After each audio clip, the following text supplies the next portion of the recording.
myself are participating in today's meeting. All votes taken today will be done by roll call. We have a full agenda today that I will generally summarize. We will begin with opening comments from the commissioners and the approval of 6 sets of minutes. Then the acting executive director will present the acting executive director and commission staff report before we proceed to an executive session. Following the executive session, we will begin with staff license recommendations. There are 2 change of ownership recommendations, 6 license renewal recommendations, 4 provisional license recommendations, and 15 final license recommendations, followed by 1 enforcement action. There are 6 items in the commission discussion and vote section today, including an executive director search update, CCC key priorities and operational changes, federal public comment period for rescheduling, island transportation discussion, triannual review of executive session minutes, and the accounting manager job description. I'll ask that commissioners wishing to comment or ask questions during any part of the meeting today to please raise their hand to be recognized. With those initial comments, I will turn things over to commissioners for any comments or updates that they wish to provide, and we will go in reverse alphabetical order. I will begin with Commissioner Stebbins. Thank you, Chair. Good morning, everyone. Always start off in thanking our team for preparing all the items for today's meeting. Appreciate their great work and their diligence. Next, I'd like to thank our team for organizing last week's meeting at Martha's Vineyard, our hosts at the Oak Bluffs Public Library, and the many guests we had from not only various communities on the island, but also those speakers who we know went to great lengths to join us from the mainland to share the concerns. It was a great meeting and certainly appreciate all of their insights and comments. And just mindful of next week's celebration of June 19th and all that day represents. That's all I had. Thank you, Commissioner Stebbins. Commissioner Roy. Thank you, Chair. I want to take this time to thank the Massachusetts Legislature, specifically the Joint Committee on Cannabis Policy and the Joint Committee on Agriculture, for inviting me to testify this past Tuesday on the regulation of hemp, and particularly intoxicating hemp. I also want to thank all the folks who came out to testify at our public meeting hearing on Martha's Vineyard last week regarding the current supply chain issue. It was important for the Commission to hear from patients, providers, consumers, and cannabis workers alike on how a disruption to access safely regulated cannabis products would impact them. Their stories were incredibly impactful, and I also want to thank all of the staff that accompanied us and for all the staff that helped with coordinating our hearing. Today, we will be having incredibly important discussions and votes. All of us as commissioners have shared in the past how important it is for us to hear directly from staff and to have their feedback on how our actions impact them. I think we all can agree on that. I want to take this time now to exercise a point of personal privilege and read a letter into the record as it was requested of me by one of our chiefs, our chief, Julie Johnson, Chief of Research. So I'm going to read her letter into the record. I am writing to share staff input on the motion commissioners will consider today, which appears to be another motion to interfere with the work of the commission and specifically the leadership of Acting Executive Director Debbie Hilton Creek. Last October, I was proud when commissioners unanimously appointed a strong, intelligent, and deeply experienced woman to lead the CCC. I think we can all agree what a challenge it would be for anyone to be asked to hold 2 significant roles for such a long period of time while we wait for commissioners to complete a search for a permanent executive director. It is no secret that the internal working atmosphere at the commission has been referred to as toxic. Recent news reports have publicly exposed the fact that over many years, multiple women have experienced a workplace that is unsupportive and even unsafe. For the past 8 months, I have watched the acting executive director make the hard but necessary changes to right a once struggling ship, finally bringing accountability and transparency to the commission. I have observed that Ms. Hilton Creek has attempted to imbue the commission with a new spirit of teamwork and kindness, in spirit of the fact that some coworkers and even some have not fully supported the important changes she is trying to effect, making her job even more difficult.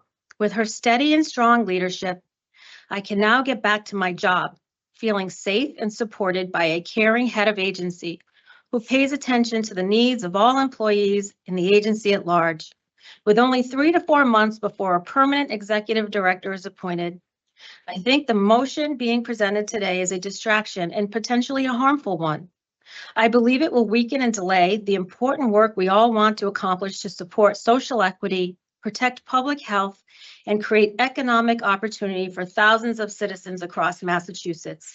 We all have jobs to do, and I think rather than undermining Debbie Hilton Creek by creating silos of work without accountability and transparency, the CCC community needs to come together to support her and focus on the important work we all hope to achieve. The changes Debbie is trying to make to ensure a safe working environment to take time and commitment, as well as the full support from the entire agency. We don't need an agency fighting with each other. Let's please let staff get back to work without further distraction or delay. Signed, Julie Johnson, Chief of Research. Thank you for my time today. Thank you, Commissioner Roy. And thank you, Dr. Johnson, for sharing those thoughts, and Commissioner Roy for putting that on the record as well. I look forward to having a really important discussion later on in today's conversation around operational changes.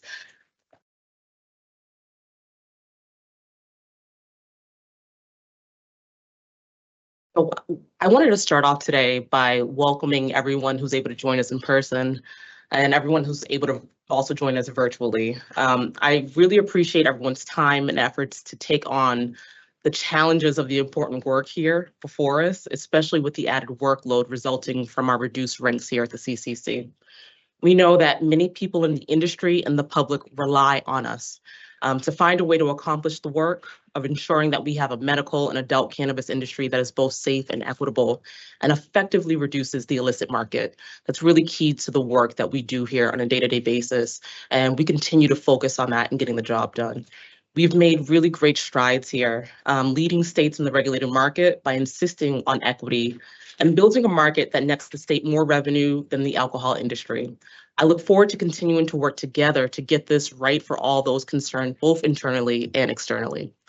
I also wanted to just extend and echo my colleagues about my appreciation for the input that we received last week during the hearing on Martha's Vineyard. It's important to address the needs of hundreds of patients who rely on cannabis as medicine and the many adult users who use it for health-related issues. Also, to keep the supply safe so that people do not turn to an unregulated Black market, particularly in the summer months of high tourism. The federal prohibition is challenging, but we hope to literally navigate that while abiding by the laws of the Commonwealth that we have set for this industry. So there's a lot on the docket today. We have a really meaty agenda with really important discussions today, and I look forward to having a really productive conversation for each of these items so that we can continue the work. So thank you all. Thank you to my colleagues. With that said, I will move to the next item, and that is minutes for approval. So we have 6 sets of minutes. They're from the January 11th, 2024, February 8th, 2024, February 29th, 2024, March 7th, 2024, March 29th, 2024, and April 11th, 2024 public meetings. Before asking for a motion to approve, I'll ask if there are any questions. Commissioner Roy? I do. Thank you, Acting Chair. I have a question for the General Counsel regarding the minutes.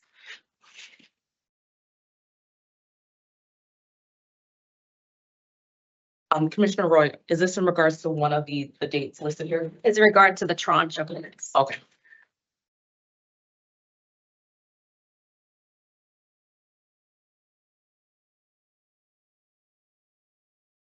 Good morning. Good morning. Welcome, General Counsel Gasson. So thank you for these tranche of minutes, and I did go through them, and I just have a question looking at Chapter 10, Section 76, subsection G. The secretary shall keep a record of the proceedings of the commission and shall be the custodian and keeper of the records of all books, documents, and papers filed by the commission and of its minute book. Can you share with us, with this tranche of minutes, which commissioner has been the custodian of these minutes, who signed off and who edited it and who looked at them? Sure, I'll have to take another look at that and ask my staff, but normally how we proceed is we send the minutes to the secretary and then they go to the commission. secretary reviewed these minutes? I can't say for sure that the secretary removed the minutes. I'm going to check with my staff. The secretary's here. I guess I could ask her directly. To unpack. Welcome, Commissioner Camargo. Commissioner Roy, did you have a question about any of the specific issues? Yeah, well, about the tranche, because as secretary, I knew, you know, what it involves, and I was just wondering who the custodian, who was, if any, one was the custodian of these minutes. So the legal department prepares the minutes from, we have legal support staff that prepare the minutes, and we send them to the secretary and to the rest of the commissioners for their review and approval at the public meetings. Yeah, but that's not was my question, so I guess there's no answer. So as we've proceeded, is normally the secretary is the custodian of the minutes. Thank you, General Counsel. Are there any additional questions before I ask for a motion? Okay. Before I ask for a motion to approve the January 11th, 2024 meeting minutes, are there any questions on the January 11th, 2024 meeting minutes? Okay. Commissioner Camargo, is there a motion to approve the January 11th, 2024 meeting minutes? So Commissioner Roy, is there a second? second. I'll now do a call of the roll. Commissioner Camargo? Aye. Commissioner Roy? Aye. Commissioner Stebbins? Aye. The chair votes aye. There are 4 in favor, none opposed. Is there a motion to approve the February 8th, 2024 meeting minutes? I'll ask Commissioner Roy for a motion to approve the February 8th, 2024 meeting minutes. Still moved. Thank you, Commissioner Roy. Commissioner Stebbins, is there a second? Second. I'll now do a call of the roll. Commissioner Camargo? Aye. Commissioner Roy? Aye. Commissioner Stebbins? Aye. Chair votes aye. There are 4 in favor, none opposed. Or asking for a motion to approve the February 29th, 2024 meeting minutes. Are there any questions, and has everyone had the opportunity to review these minutes? Okay. Commissioner Stebbins, is there a motion to approve the February 29th, 2024 meeting minutes? So moved. Commissioner Camargo, is there a second? Second. I'll now do a call of the roll. Commissioner Camargo? Aye. Commissioner Roy? Aye. Commissioner Stebbins? Aye. The chair votes aye. There are 4 in favor, none opposed. Commissioner Camargo, is there a motion to approve the March 7th, 2024 meeting minutes? Commissioner Roy, is there a second? Second. I'll now do a call of the roll. Commissioner Camargo? Aye. Commissioner Roy? Aye. Commissioner Stebbins? Aye. The chair votes aye. There are 4 in favor, none opposed. Commissioner Roy, is there a motion to approve the March 29th, 2024 meeting minutes? So moved. Commissioner Stebbins, is there a second? Second. I'll now do a call of the roll. Commissioner Camargo? Aye. Commissioner Roy? Aye. Commissioner Stebbins? Aye. Chair votes aye. Commissioner Stebbins, is there a motion to approve the April 11th, 2024 meeting minutes? So moved. Commissioner Camargo, is there a second? Second. I'll now do a call of the roll. Commissioner Camargo? Aye. Commissioner Stebbins? Aye. Commissioner Roy? Aye. The chair votes aye. There are 4 in favor, none opposed. Commissioner Camargo, welcome. We did opening comments, but I wanted to ask if you wanted to provide any opening comments of your own. Okay. Okay. All right. So that brings us to the next item on today's agenda.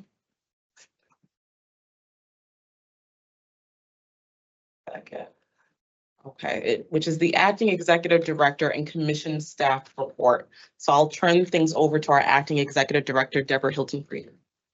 Thank you. Good morning. Good morning. How are you? Good. How are you doing? Good, thank you. Okay. Thank you, Madam Acting Chair. I do have a couple updates that's going to be really quick because I know that looks like we have quite an agenda. And I'm kind of hoping we're going to get done early. Just putting in a little plug. So I just wanted to reach out to the staff to say thank you for all the work that you've done so far. It's been, several tough months for us in terms of the work that we're doing here. The work with Chapter 180, we've reached, a couple milestones, and we're going to be celebrating as a team sometime next week. And I'm hoping that we can get all the commissioners there to, extend their appreciation and thanks to the staff for the work that they've done over the last several months. We continue to tick here at the commission, regardless of what's going on in the media. I don't really pay much attention to what's out there because I think we have a solid team here. I am committed to this mission, and I will continue to be committed to this mission until the next ED. So with that said, thanks again to the staff. You guys really rock. I can't tell you how much you mean to this agency. You are the backbone of this agency, and for that, we are very grateful. Just a couple updates from the investigations and enforcement bulletins. Actually, that's the first one on the list. And the enforcement team has been busy with communicating with stakeholders since our last public meeting. We encourage the public to review new bulletin available. It's on masscannabiscontrol.com under the enforcement announcement tab. Please make sure that you log on and you go on and take a look. There are several items there that pertain to administrative extension of licensees, affording licensees and host communities additional flexibility while really adjusting to the new HCA requirements under Chapter 180. Advertising activities, and this is regarding what the commission considers to be permitted versus prohibited advertising practices. So great information there. The Flower Expo relative to licensees, statutory and regulatory obligations if they participated in that event. And finally, a third-party issue that caused the short-term outage to the medical use of marijuana online system earlier this week. So we had I had some downtime with one of our major systems here at the commission, and so we just want to make the public aware of that. Because sometimes when we have these downtimes, it impacts, it has a broad impact in terms of our patients or providers and, other stakeholders and partners. We encourage stakeholders to contact the commission with any questions by emailing inspections, and that's inspections with an S, inspections@cccmass.com, or reaching out to assigned leads directly. That was a quick update on that, and you can go online again, masscannabiscontrol.com, under the enforcement announcements tab. My next update is going to be, I thought I would present a recruitment update. And I have several on the list, but I promise it will go very quickly.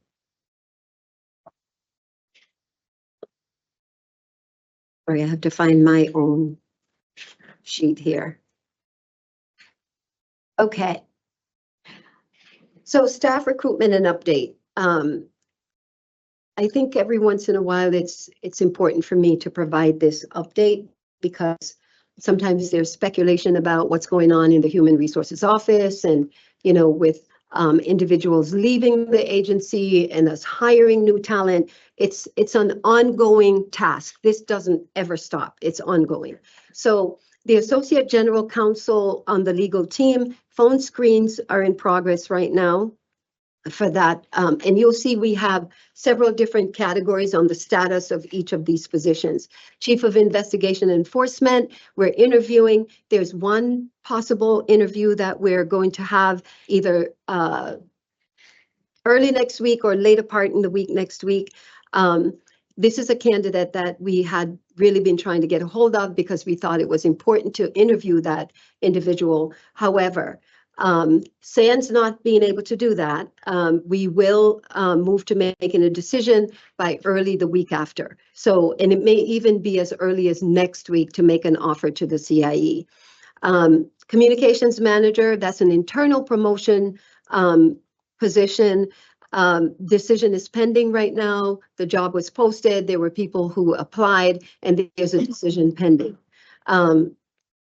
Communications specialist that is in review. Resumes are in review right now by the comms team. Constituent services. This was an internal posting. Interviews are completed. The manager is right now making a decision. So that decision to hire is pending. The deputy GC role was posted. Resumes are incoming. The next stop for that, or the next phase of the process, will be to review resumes. Desktop support analyst. This was one of those hard to fill positions, and sometimes with hard to fill positions, we have to get creative on how we try to entice or encourage people to apply for certain roles. And IT always has been a difficult area for us to recruit. However, they're interviewing right now. There's a second interview scheduled with a strong candidate. This was a long open position, so we're hoping that that this strong second candidate will be the individual that they may hire for this role. Developer, Power Platform, another IT position that was posted. Resumes are in review by the manager. Digital Media Specialist, phone screens are in progress. Enforcement Counsel, for the INE. We did make an internal offer on that role, and I'm happy and excited to welcome Timothy Gooden. And he is currently in the acting role, but he will move into the regular role of Enforcement Counsel. We're excited to work with Timothy. He's absolutely awesome. One of the managers that I see here who really models the kind of behaviors that we expect in our team. And he works fabulously with just about anyone, which is, you know, I mean, from a people person, that's kind of what you want to see, right? So welcome, Timothy, to the new role. And then we go to executive assistant. That's in review. As you know, we lost one of our executive assistants to another opportunity externally. So that role was posted and resumes are in review. The executive director, obviously, that role, recruitment for that role is in progress. The commission subcommittee will convene on the 14th of June. And subsequent to that, you should see a lot more substantive or concrete updates, because that's where the rubber meets the road in terms of the kickstarting the executive director search. Fiscal specialist, that's the finance role. Resumes are in review. This is replacing Danielle. Danielle was our acting CFAO. She has moved on to a senior level role outside of the agency, which we're excited about that because she did a fabulous job of keeping us on target within the fiscal office during the departure of the COO and the then CFAO. General counsel, legal department, that was posted this week. The general counsel, Christina Gasson, will be leaving the agency, so we wanted to get a jump start on posting that role. Hearing officer, this is another hard to fill role, but this time we've been a bit lucky in getting some people who are interested in this, and the phone screens are completed. Manager is reviewing those phone screens, so hopefully we'll have a decision made on that one. This one actually has been, I want to say, even the year prior to my arrival, when I first arrived, there was great difficulty in getting candidates to apply for this position. So it is a hard to fill role. And at some point, as the market tightens, we need to talk about some of the ways or the incentives that we can put out to bring top talent into the agency, because we cannot. We have to hire top talent because we have top talent here, and top talent breeds top talent. So hopefully we can get this hearing officer in, and I'm really excited about being able to fill that role. The HR manager role was a repost. We had several candidates that basically had ghosted the agency, or so what that means in recruitment terms is that they don't respond.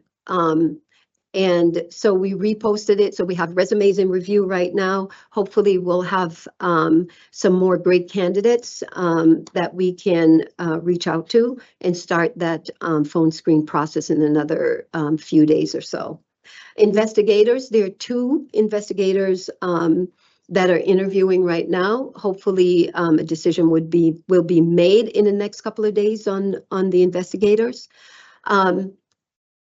Let me take a little bit of a pause here, because one of the things that I noticed about investigators is that there is some turnover within the investigative and investigation and enforcement unit in terms of investigators. So I want to take a closer look at that role.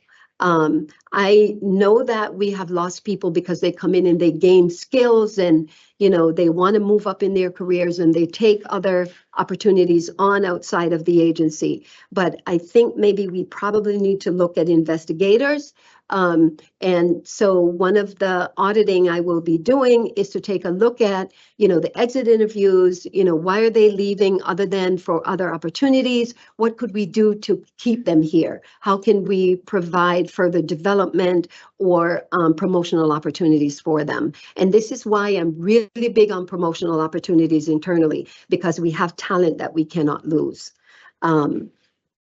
Manager of community outreach, that internal promotion, that offer will be made. As a matter of fact, that offer might have already been made today. And so a matter of acceptance and then an introduction from the director as to her new manager to everyone.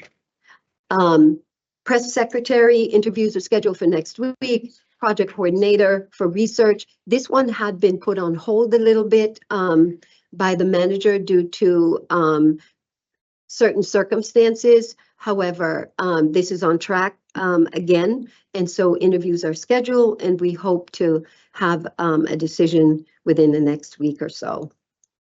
And finally, project manager of procurement. This is in the fiscal department, and this position will report to the chief financial and accounting officer.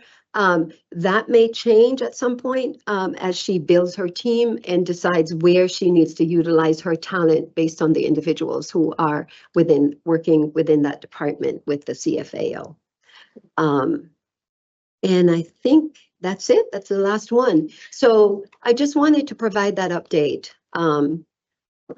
We have an exceptional recruiter on staff.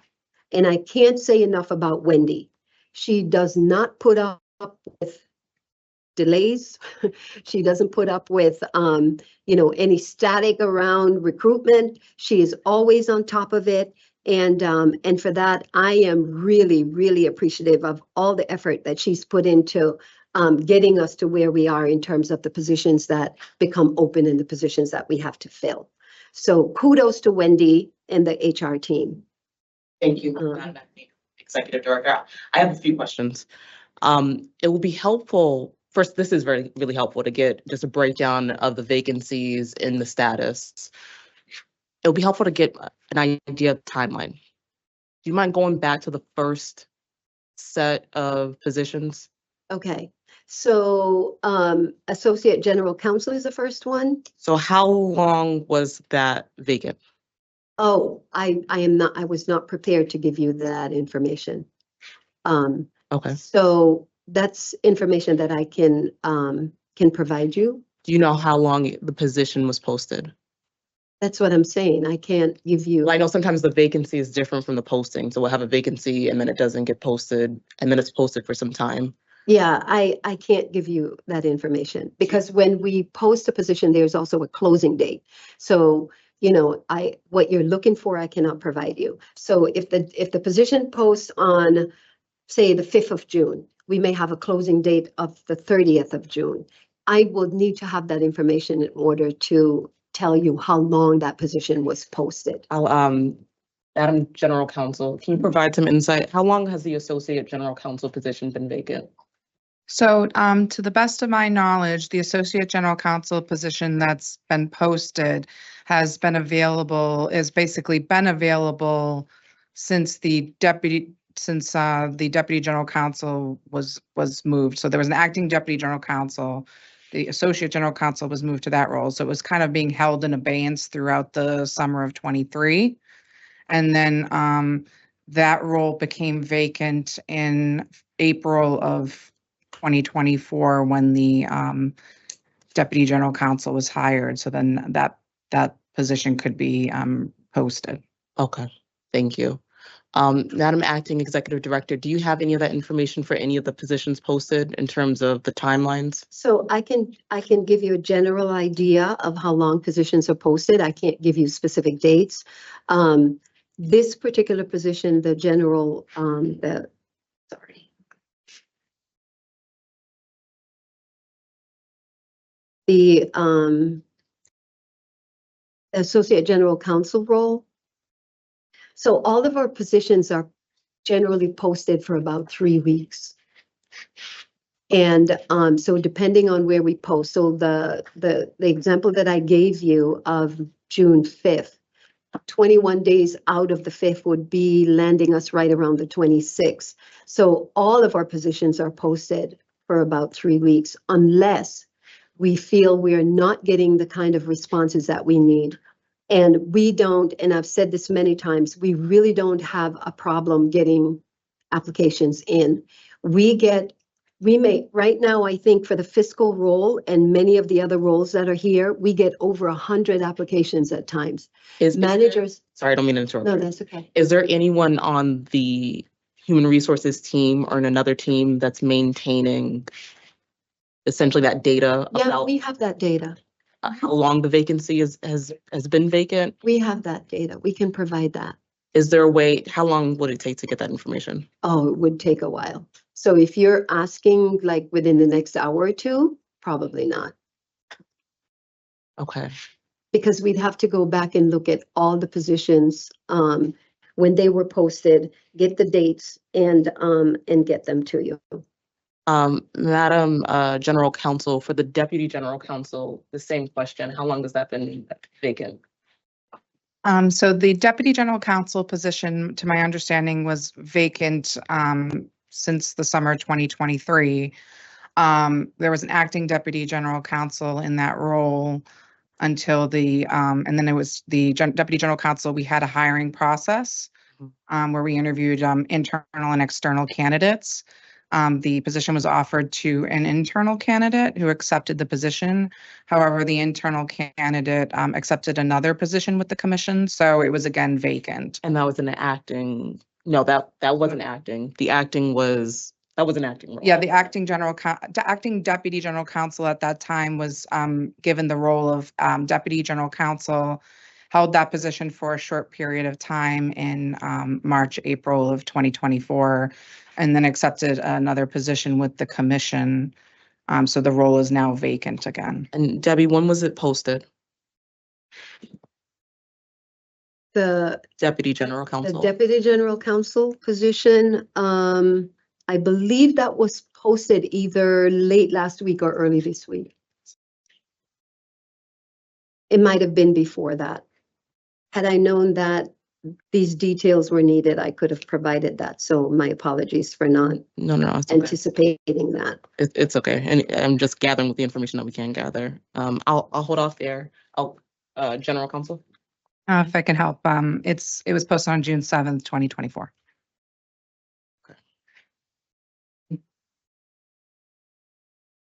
Okay. And then when was the Associate General Counsel position posted? I can't answer those questions. Uh, I would have to go online and take a look at it, which I think maybe what General Counsel is doing. It's okay. I think It might have been June 7th. Might have been, if I remember correct. Please don't like hold me to that, but it might have been around June 7th. okay, I'll pause there. Commissioner Roy? Yes, thank you, Madam Chair.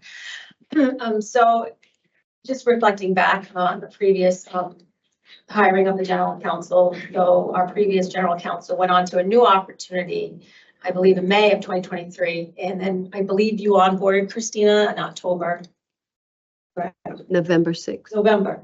Okay, so Debbie, you just came on in October, so there seems to be a pattern of months. So the previous, Debbie, you weren't in any role at that point primarily till October as acting ED. So May through October of November, I'm sorry. So that was under previous tenure.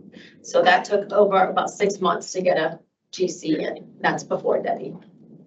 Okay, and then also for the Deputy General Counsel, I was part of that interview process. So the first round got scrapped and had to be reposted. So that caused delays for the Deputy General Counsel. There was issues with the first round. So that significantly delayed the Deputy GC, again, out of Debbie's control.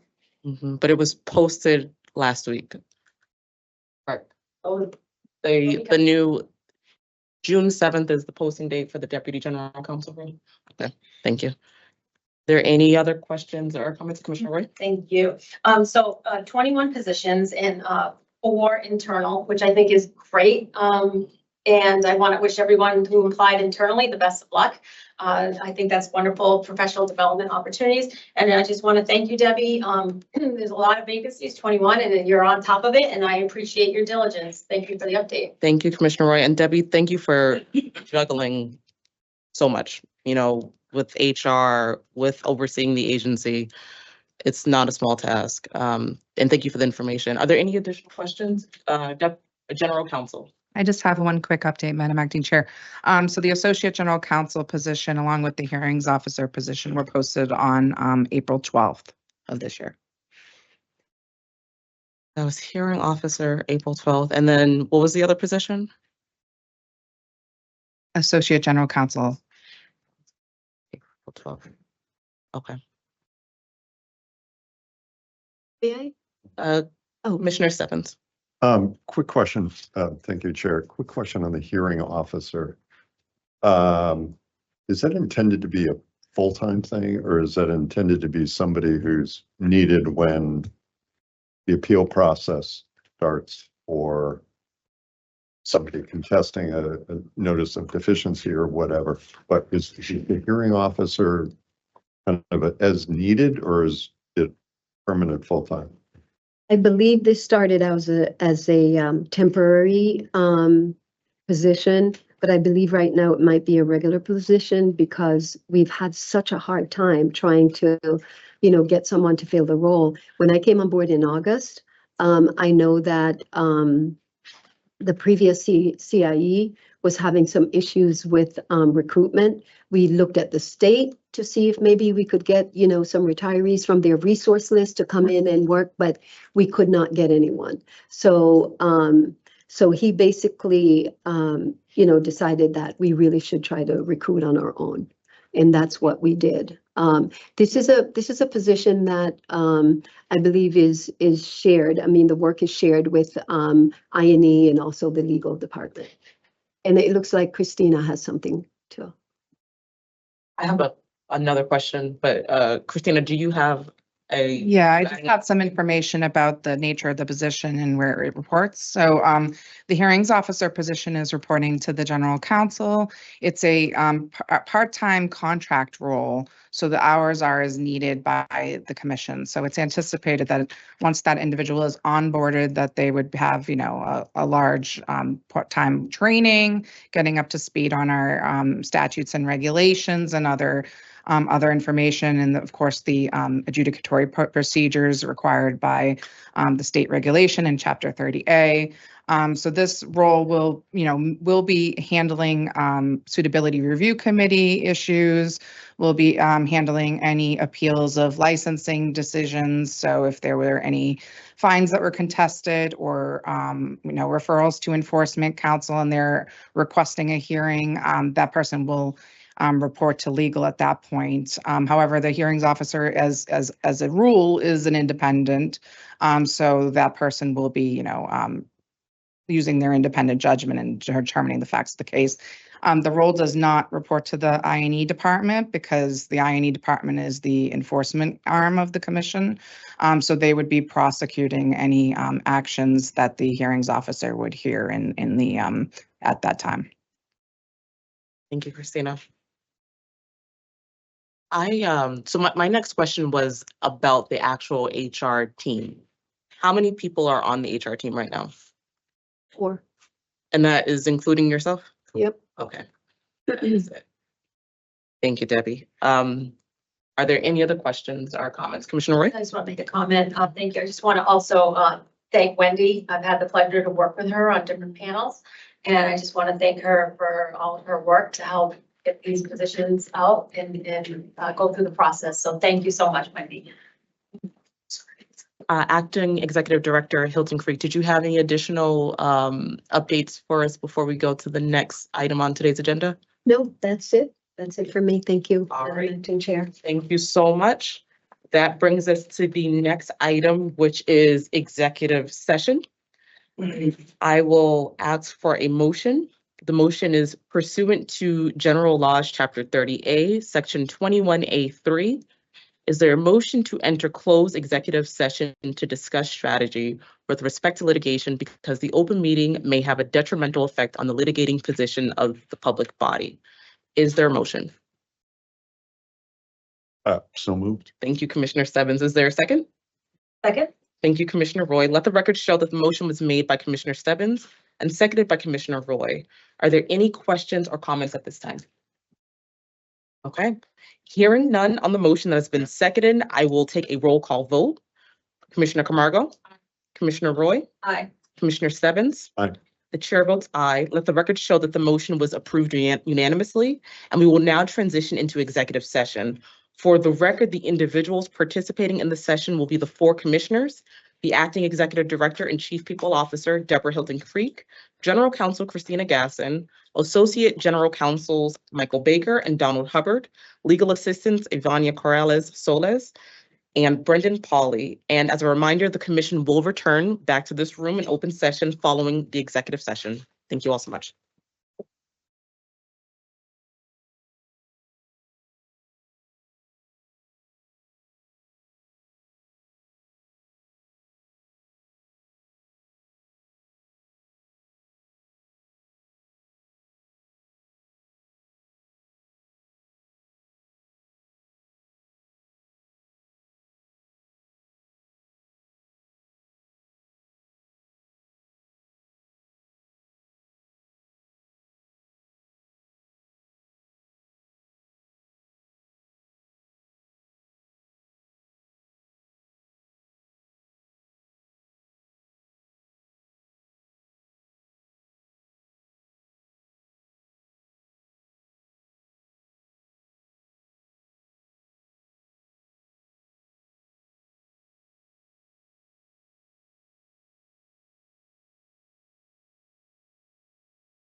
Perfect, and we are back. We'll jump right into the next order of business today, which is licensing. I will turn things over to Derek Chamberlain to give us data on licensing. And I believe Olivia will be giving us information around HCA. So Derek, please take it over. Thank you, Chair. So today, as you can see from our highlights here, we have 11 applications for our first review, 20 for supplemental, and 4 applications for provisional license consideration, and 11 for the final license consideration. We also have our monthly certified active patients listed there as well. For the next slide, please. Right.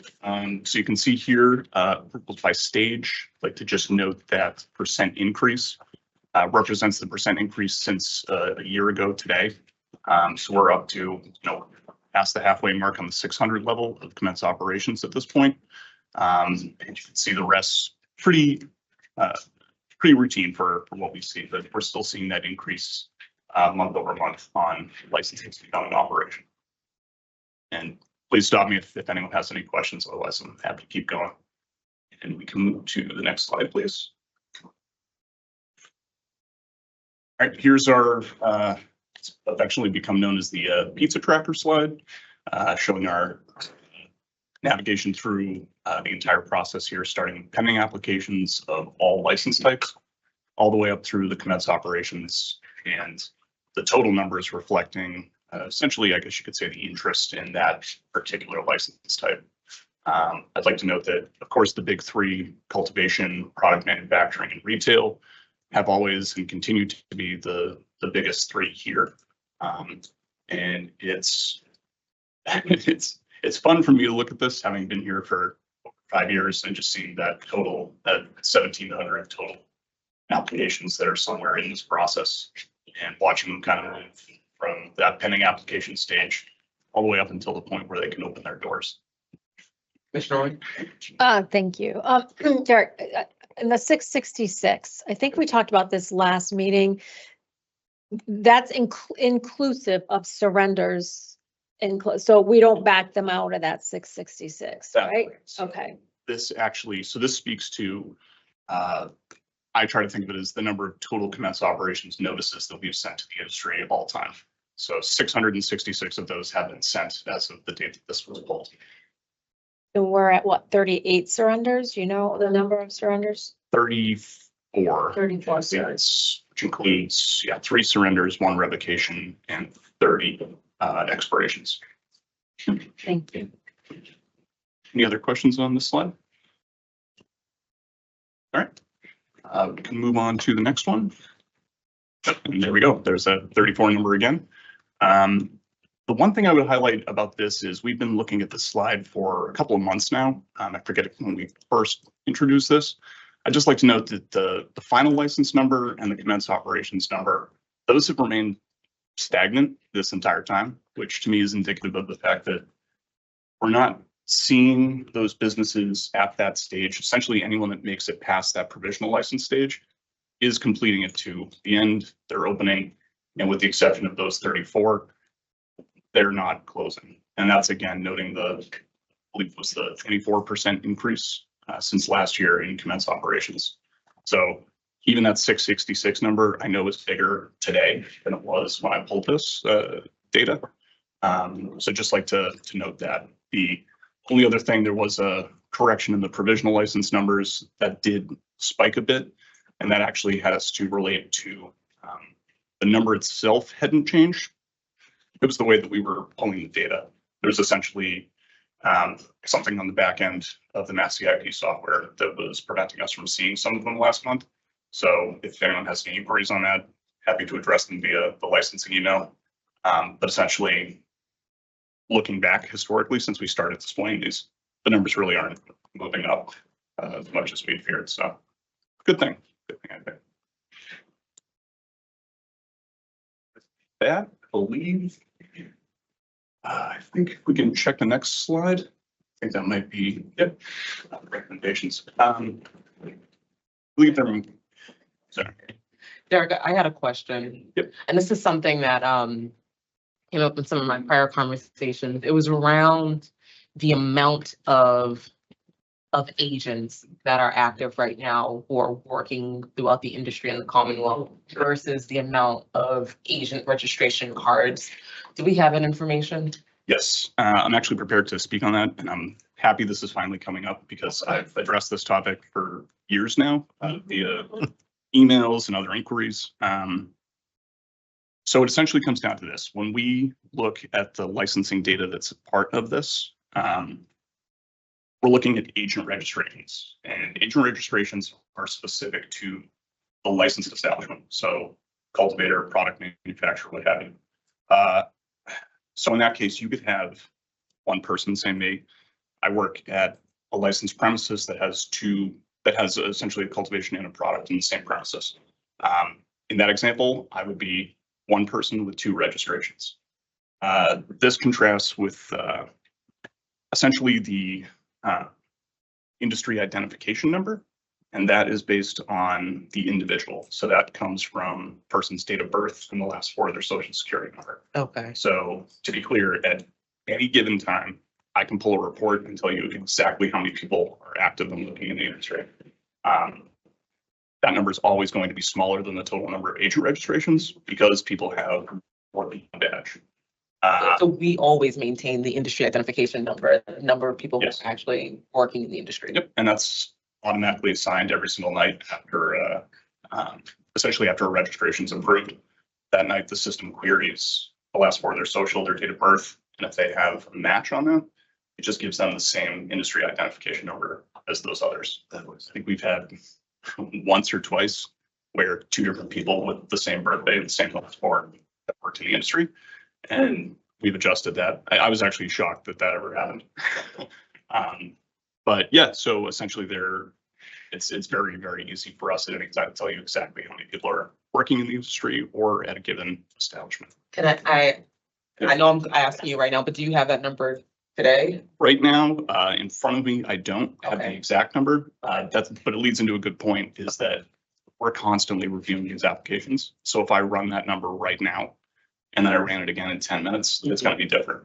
And it also factors in, the number of surrenders that are going through, some leaves a job, some starts a job. The number's always changing. So whenever you pick a point to pull the data, you'll get the number. The one other piece of context I would add to that is that we started presenting it as total applications approved to the public simply because at the outset of the commission, when I was here, the question was essentially, show us your work products. What are you doing? What are you working on? So even though the number of total registrations is greater, that's the perfect data point to say, well, this is how many applications licensing staff have approved, or this is how many we've looked at.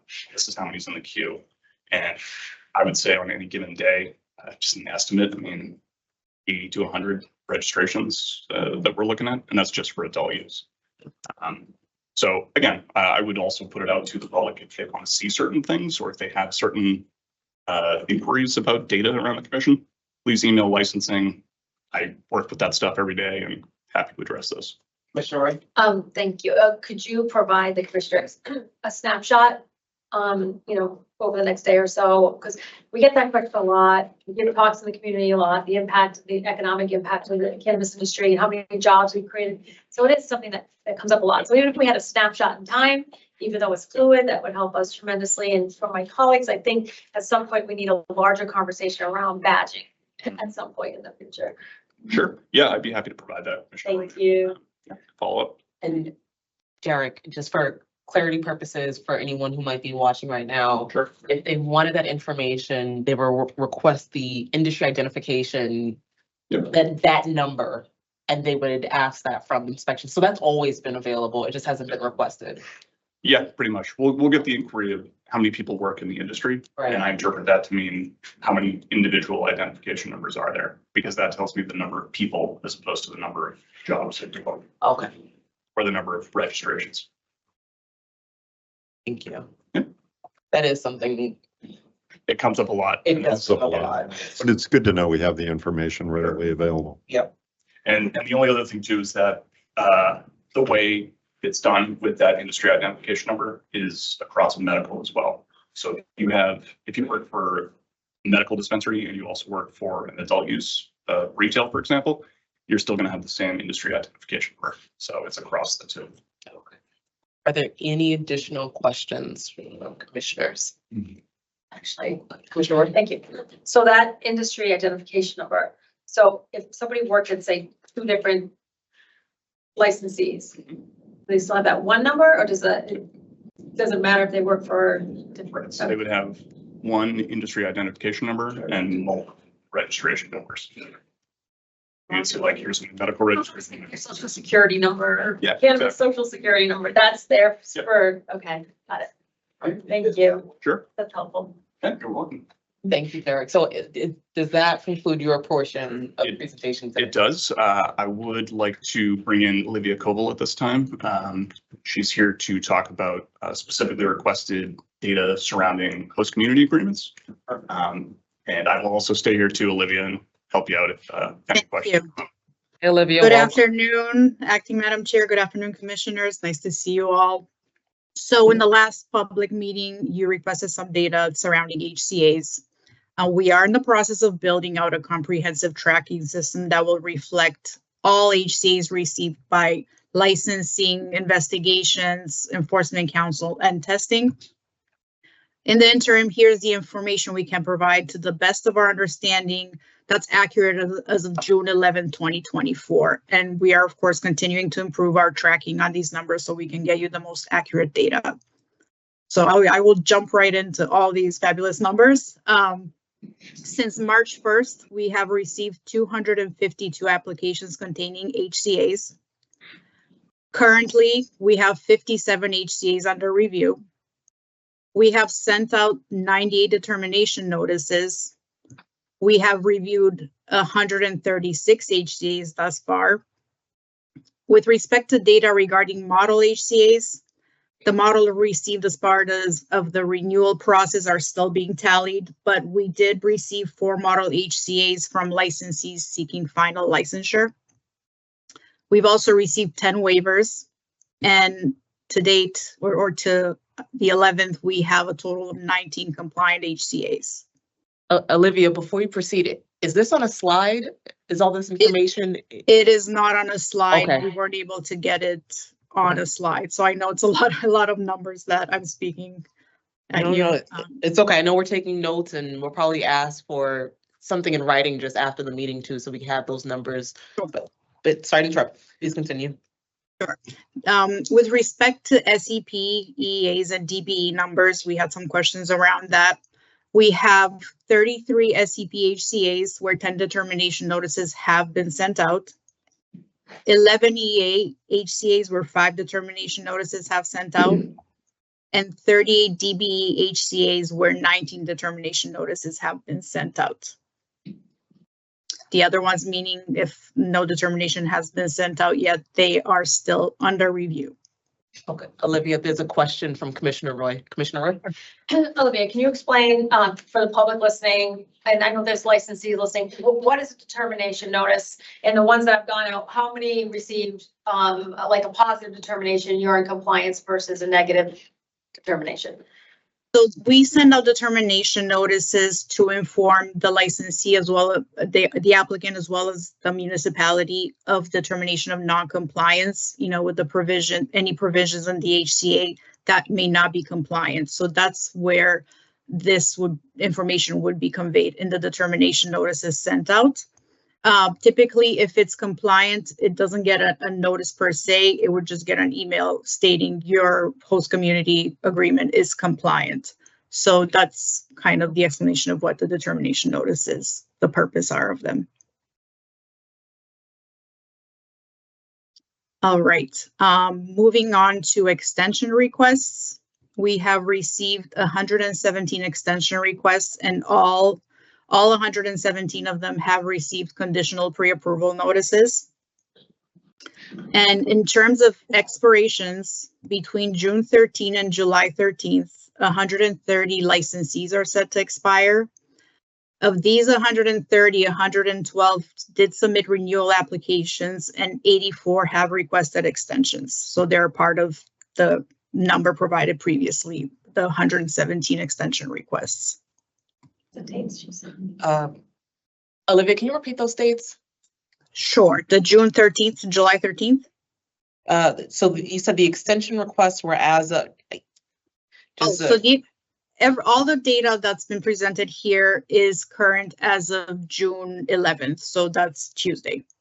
Does that answer your question? So the window for the expirations, you gave a window of dates, did you not? I think I missed it.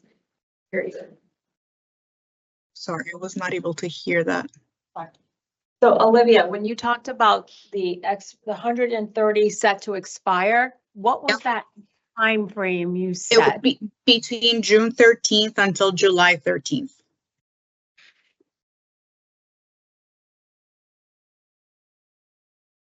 Annie, if you're on, she actually helped a lot of the licensing team help Oh, right. gather that data. She may be able to provide.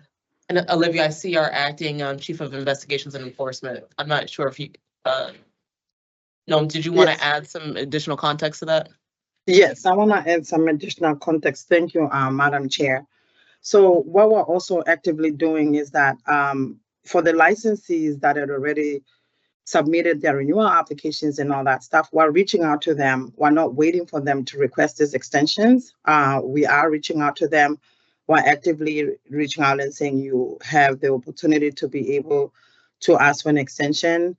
In your license is expiring on this date. So this message is for the licensees. If you are listening, if you know that you have a license that's expiring soon, please be responsive. What we're also doing, in addition to the email, we're reaching out directly to them via telephone, whichever ways that we can communicate with them. But in order for us to sort of implement the extension, we need to hear from you, because if we're not hearing directly from the licensees, especially after those efforts, then the license will expire, and we're trying to avoid that as much as possible. Thank you, Chief. Olivia, And please just- continue. Just to clarify, that was at the end of all my data. Just to clarify, Annie pinged me, and it's June 13th to July 10th. And Annie, please, if you can confirm that's correct. Yes, that's correct. Those Thank you. number of licenses expiring was between today and then the day before the next public meeting. Perfect. Thank you. You're welcome. Commissioner Roy. Thank you. Olivia, thank you so much for this data. Is there a way to, do you know offhand the 4 municipalities that use the model HCA? I do not know. I do not have that information, but I would be happy to get that for you Thank you. going forward. Commissioner Stebbins. And Olivia, I'd be interested in seeing who the 10 were that saw out a waiver. Oh, okay. Thank you. Definitely. I will make sure to gather that for the next time we meet. And Olivia, I just want to make sure I'm understanding correctly. So you said that 117 extension requests were received and they received conditional approval. So there's no extension requests currently in the pipeline right now that haven't been reviewed. I will defer that to Annie. I see Annie as not she is shaking head. handling all extensions. Yeah, all extension requests that we have received since the vote on May 23rd have been reviewed. Notices have been sent, and some have actually been extended. So. Oh, wow. Okay. Mhm. That's actually great to know and to hear. So thank you. Welcome. Commissioner Roy. Thank you. Or the acting chief, we talked about, I think last time RFIs going out. Is that correct? May I, Madam Chair? Yes, please. Okay, so Commissioner Roy, the RFIs are still going out, but in addition to the RFIs, the most important thing when it comes to the HCAs, really honestly, is that determination notice or determination letter, because as Olivia indicated, it speaks to the non-compliance aspect of the HCA. That's relative to the HCAs, but the RFIs, especially for renewals, there's other documentation that is required. So the RFI will speak to the documents that are required for the renewal. But then also when it comes to HCAs, that determination notice is specific to that. So what we've done since we have an review committee for all HCAs. We have 19 members on that. We also have Citron that's also looking at our complex HCAs as well. Right now, trying to figure out with the number of people that are on the review committee, in addition to Citron, do we really need to seek, other, do we need to seek additional resources related to that? That's something that I'm looking at currently, but so far, because of the ACA review committee, in addition to Citron, that's why you see that these numbers are what they are, because being responsive to those HCAs, reviewing them on a weekly basis, and then in the fact that now, in addition to the RFIs, we're sending out a determination notice that spells out what the non-compliant issues are. It's making it easier. And then lastly, also too, part of this is that we're looking at HCAs that are 5 years or older, and we're basically saying if it's 5 years or older, that means we don't have an updated HCA. So it is important for licenses that are listening here and municipalities, please do not submit drafts. Do not submit HCAs that are 5 years or older, because that's definitely non-compliant. So that is helping us to be able to sort of review this in an efficient manner, and also to allow licensees to be able to have an opportunity to renegotiate with the municipalities. And one of the questions that had came up before is that what are the trends? What are we seeing? And so far the pattern has been we're receiving a lot of non-compliant HCAs that are dating back to 5 years ago. So clearly we really want the licenses and the municipalities to take this seriously, take the time, look at our model HCAs, look at the waiver, and ensure that whatever you're submitting to the commission is ready for review. Thank you, Noel. Are there any additional questions from the commission? Okay. Thank you, Olivia. I'll assume we'll have regular updates on this going forward. This is really good information to have. It's really useful. Thank you so much. Problem. Thank you. Bye, everyone. Bye. Okay, Annie, welcome, welcome. A little later than normal, but it is always good to see you. Wonderful seeing all of you as well. Thank you. And thank So you, Derek. Okay. So today we have two change of ownerships for review and consideration by the commission. The first being Baked Beans Farm LLC. The licensee here is Baked Beans Farm LLC. They're seeking a change of ownership and control over one adult use license, and they're requesting to add one individual.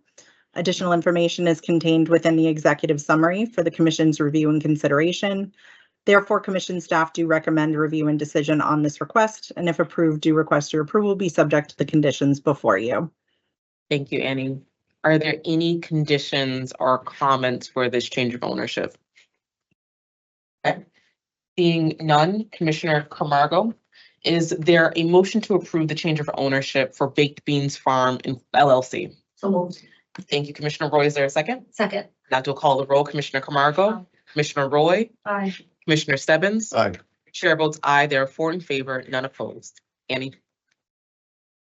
Next licensee here is Hennep Incorporated. They are seeking a change of ownership and control over one adult use license and are requesting to add one individual.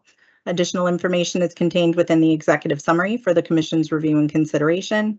Therefore, commission staff do recommend review and decision on this request, and if approved, do request your approval be subject to the conditions before you. Thank you, Annie. Are there any comments or conditions for this change of ownership?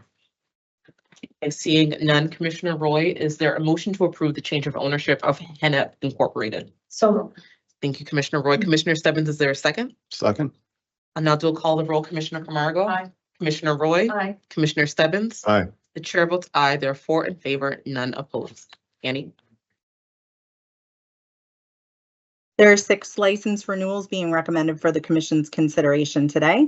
Commission staff recommend review and decision on the renewal applications before you, and if approved, request that the approval be subject to the license remaining in compliance with the commission's regulations and applicable law. Thank you, Annie.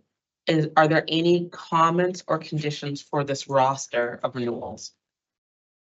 Okay, seeing none. Commissioner Stebbins, is there a motion to approve the renewals of items 1 through 6? So moved. Commissioner Camargo, is there a second? Second. I'll now do a call of the roll. Commissioner Camargo? Aye. Commissioner Roy? Aye. Commissioner Stebbins? Aye. The chair votes aye. There are 4 in favor, none opposed. Annie? Today we have 4 provisional licenses with 3 presentations. The first being Green Soul Organics Incorporated. They are a co-located licensee. They're requesting to do business as Green Soul and are seeking a Tier 6 indoor license and cultivation license and product manufacturing license with a proposed location of 32 Oak Hill Lane in Fitchburg. Additional information is contained within the executive summary for the commission's review and consideration. Therefore, commission staff do recommend the issuance of a provisional license subject to the conditions before you. And Annie, to clarify, 1 and 2 are not co-located. They are. They are co-located. Okay. Mhm. And Commissioner Roy, I believe you have conditions for both licenses. Can you provide the conditions? Would you like me to read one at a time or both? Oh, are they different for each license? Yeah. Okay. So like cultivation one first? You know, like- we'll take one at a time. Okay. I'll ask for a vote for each of them. So Okay. let's do one first. Okay, so for Green Soul Organics Incorporated, cultivation Tier 6 indoor, prior to final licensure, please inform the commission of your additional operational plans for indoor marijuana cultivators as it relates to quality control samples in accordance with 935 CMR 500-12012 and 935 CMR 500-12014. Thank you, Commissioner Roy. Are there any additional comments or conditions for this license? Okay, seeing none, Commissioner Camargo, is there a motion to approve the provisional license for Green Soul Organics Incorporated, MCN 283834, subject to the conditions articulated by Commissioner Roy? Commissioner Roy, is there a second? Second. I'll do call the roll. Commissioner Camargo? Aye. Commissioner Roy? Aye. Commissioner Stebbins? Aye. The chair votes aye. All right, next we have Green Soul Organics Incorporated, MPN 282257. Commissioner Roy, can you please provide your condition? Sure, thank you. For Green Soul Organics, Inc., product manufacturing, please, prior to final licensure, please inform the commission of your additional operational plans for product manufacturers as it relates to quality control samples in accordance with 935 CMR 500-135K and 935 500-139. Thank you, Commissioner Roy. Are there any additional comments or conditions from the commissioners? Okay, seeing none, Commissioner Roy, is there a motion to approve the provisional license for Green Soul Organics Incorporated, MPN 282257, subject to the conditions articulated by Commissioner Roy? So moved. Thank you, Commissioner Roy. Commissioner Stebbins, is there a second? Second. Thank you, Commissioner Stebbins. I'll now do a call of the roll. Commissioner Camargo? Aye. Commissioner Roy? Aye. Commissioner Stebbins? Aye. Chair votes aye. There are 4 in favor, none opposed. Annie? The applicant here is Native Sun Wellness Incorporated. They are seeking a medical marijuana treatment center with a proposed address for cultivation and product manufacturing of 140 Industrial Road in Fitchburg and dispensing operations proposed to be conducted at 37 Coolidge Street in Hudson. Additional information is contained within the executive summary for the commission's review and consideration. Therefore, commission staff do recommend the issuance of a provisional license subject to the conditions before you. Thank you, Annie. Are there any comments or conditions for this provisional license? Okay, seeing none, Commissioner Stebbins, is there a motion to approve the provisional license for Native Sun Wellness Incorporated, RMDA 412A? So moved. Thank you, Commissioner Stebbins. Commissioner Camargo, is there a second? Second. I'll now do a call the roll. Commissioner Camargo? Aye. Commissioner Roy? Aye. Commissioner Stebbins? Aye. The chair votes aye. There are 4 in favor, none opposed. Annie? The applicant here is Surfs Up Cannabis Ventures LLC. They are seeking a retail license with the proposed location of 70 Gallivan Boulevard in Boston. Additional information is contained within the executive summary for the commission's review and consideration. Therefore, commission staff do recommend the issuance of a provisional license subject to the conditions before you. Thank you, Annie. I believe there are 2 conditions for this provisional license. We'll start with Commissioner Roy. Can you provide your condition? Sure, thank you. For Surf's Up Cannabis Ventures LLC Retail, prior to final licensure in accordance with 935 CMR 500-146G, please include the phone number for the Massachusetts Substance Use Helpline on your consumer education. Thank you, Commissioner Roy. Commissioner Stebbins, can you provide your condition as well? Sure. Thank you, Chair. My proposed condition is also obviously Surf's Up Cannabis. Prior to final application for licensure, consider revision of positive impact plan and consider hiring goals and strategies to impact disproportionately impacted area of Boston in accordance with 935 CMR 500.101 1A11 and 935 CMR 500.1043B. 103.4B, sorry, and provide an update to CCC Licensing Division. Just kind of a quick explanation. They do have a great positive impact plan, a lot of outreach, a lot of education, some sessions to help folks seal their records. I think what stuck out to me is that usually within positive impact plans, a lot of the times we see the license applicants' interest in hiring locally or hiring from any of our DI communities. And I didn't see that in this one, so I'm just asking them, would they consider it, and or they might want to just offer an explanation as to why that wasn't part of their strategy. Thank you, Commissioner Stebbins. Are there any additional comments or conditions for this license? Commissioner Stebbins, I appreciate your condition, just also understanding the location of this license. So thank you both for that. Commissioner Camargo, is there a motion to approve the provisional license for Surf's Up Cannabis Ventures LLC, MRN 285057, subject to the conditions articulated by Commissioners Roy and Stebbins? So moved. Commissioner Roy, is there a second? Second. I'll now do a call of the roll. Commissioner Camargo? Aye. Commissioner Roy? Aye. Commissioner Stebbins? Aye. The chair votes aye. There are 4 in favor, none opposed. Annie?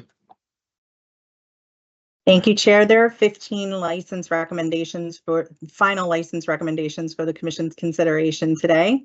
Commission staff recommend review and decision on these final licenses, and if approved, do request your approval be subject to the conditions before you.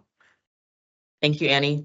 Are there any comments or conditions for this roster of final licenses? Commissioner Roy? I just have a question comment. I think we have some final license folks here. Where are you from?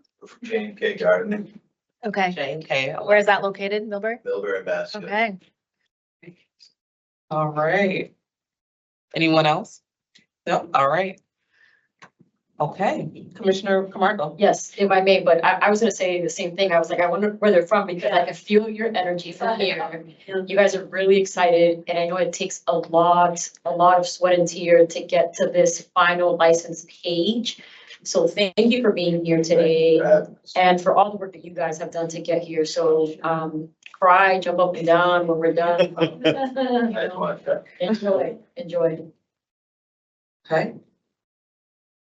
Commissioner Camargo, is there a motion to approve the stack recommendations on final licenses 1 through 15? So Commissioner Roy, is there a second? Second. Motion has been made by Commissioner Camargo, seconded by Commissioner Roy. I'll now do a call of the roll. Commissioner Camargo? aye. Commissioner Roy? Aye. Commissioner Stebbins? Aye. The chair votes aye. There are 4 in favor, none opposed. Congratulations. If you would like to take a picture, you can pause too. Maybe we'll pause for All right. about like 3 minutes, just so you can have some pictures. Uh, We understand the significance. Yeah. Well, Yeah. Thanks. if you want. Yeah, if you want to. I see you're You here know. for phone, so we can all. You've been here all day. You can go. Sorry. We can stand in front of the sign here. Congratulations. Thank you very much. Congratulations. Congrats. It's okay. It's okay. And you waited this whole time. It's been a long day already. It's okay. Congrats. Yeah. All right. With happy. Thanks so much, guys. Wonderland Cannabis, here we go. Thank you. Aw, Thank you, thank guys. you. Brash. Invite every final licensee. Thank you, guys. Thank you.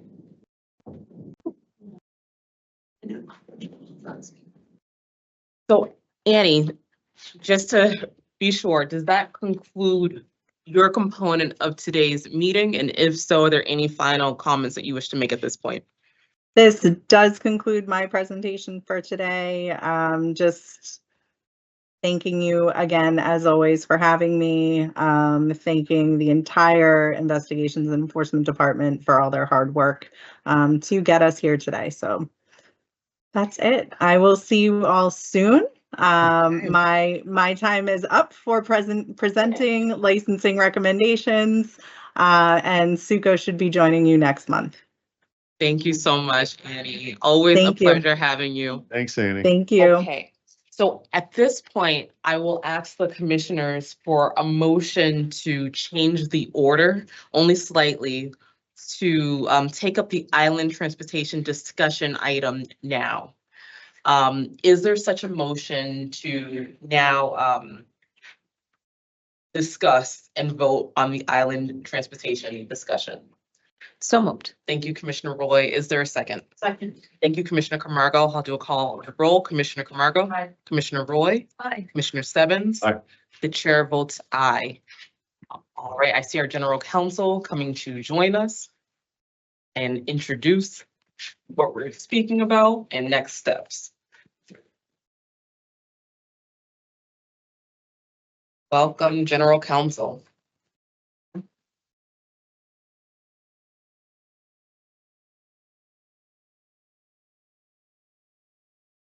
Thank you, Madam Acting Chair.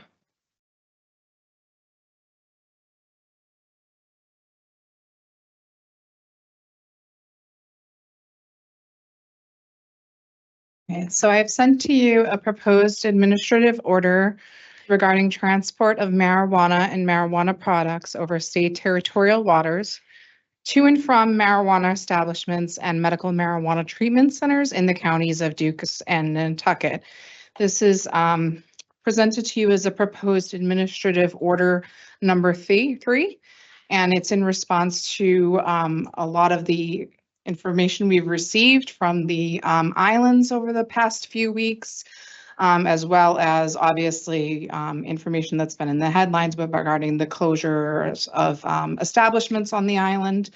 And so what I have been proposed to you today is an administrative order that would permit island transportation. And this is again in response to the growing risk to patient and adult access to safe and legal medical and adult use cannabis and cannabis products in the counties of Dukes and Nantucket posed by a lack of access to cannabis and cannabis products from on-island licensees. So that's the draft of this proposed order has been circulated to you, and I'm happy to answer questions or present if you would like me to. Thank you, Madam General Counsel, and thank you to the entire legal team, as well as the government affairs team for all of the outreach, drafting, the legal work that went into getting us to this point. You guys have done a remarkable job under really tight timelines and a reduced staff. So I just thank you for the amount of work and the incredible job that you all have done. Are there any questions from the commission? Commissioner Roy? Thank you. Just a comment. And again, I want to thank everyone as well. This was really turned around in a quick time frame, as acting chair said. And in the end of the day, this was about public health and public safety and patients and consumers alike having access to safely regulated products. When we were on the island, we did hear, now there's 234 medical patients, and, you know, hearing about illicit market cannabis being laced with fentanyl. We heard that from quite a few people there, and we don't want anyone to have to turn to the illicit market where you don't know what you're getting. So this is a victory, not only for patients and consumers, but public health and public safety. So just want to thank everyone involved. Commissioner Roy, Commissioner Stebbins? Yeah, thank you, Chair, and echo those same sentiments, and also thank Commissioner Roy. I think it was her original proposal that we go out to the vineyard and have, a public listening session. We did that last week. As she mentioned, there was a lot of compelling testimony from patients. There were a lot of compelling testimonies from employees of the places that were shutting down. Many of them island residents who have lived there and wanted to support the industry as it grows. And a lot of that was compelling to me. Patient access, as we've talked about, has always been a priority. Kind of combating the illicit market and make sure that doesn't find a foothold on Nantucket or Martha's Vineyard, I think is also critical and kind of where we now find ourselves. But also just echo my thanks to you, General Counsel, the entire legal team, every government affairs team, everybody who's been looking at this policy from other jurisdictions to where we find ourselves now with the final administrative order. And again, this kind of, if I'm not mistaken, kind of sets policy that if this could expand the opportunities that are available in both Dukes County and Nantucket. But it's a very important step, and hopefully I don't think that's lost on any of us, what this means today. I also, I thanked particular teams, but I really want to thank all the staff that went to the vineyard with us. It was a long but worthwhile day. It was so informative.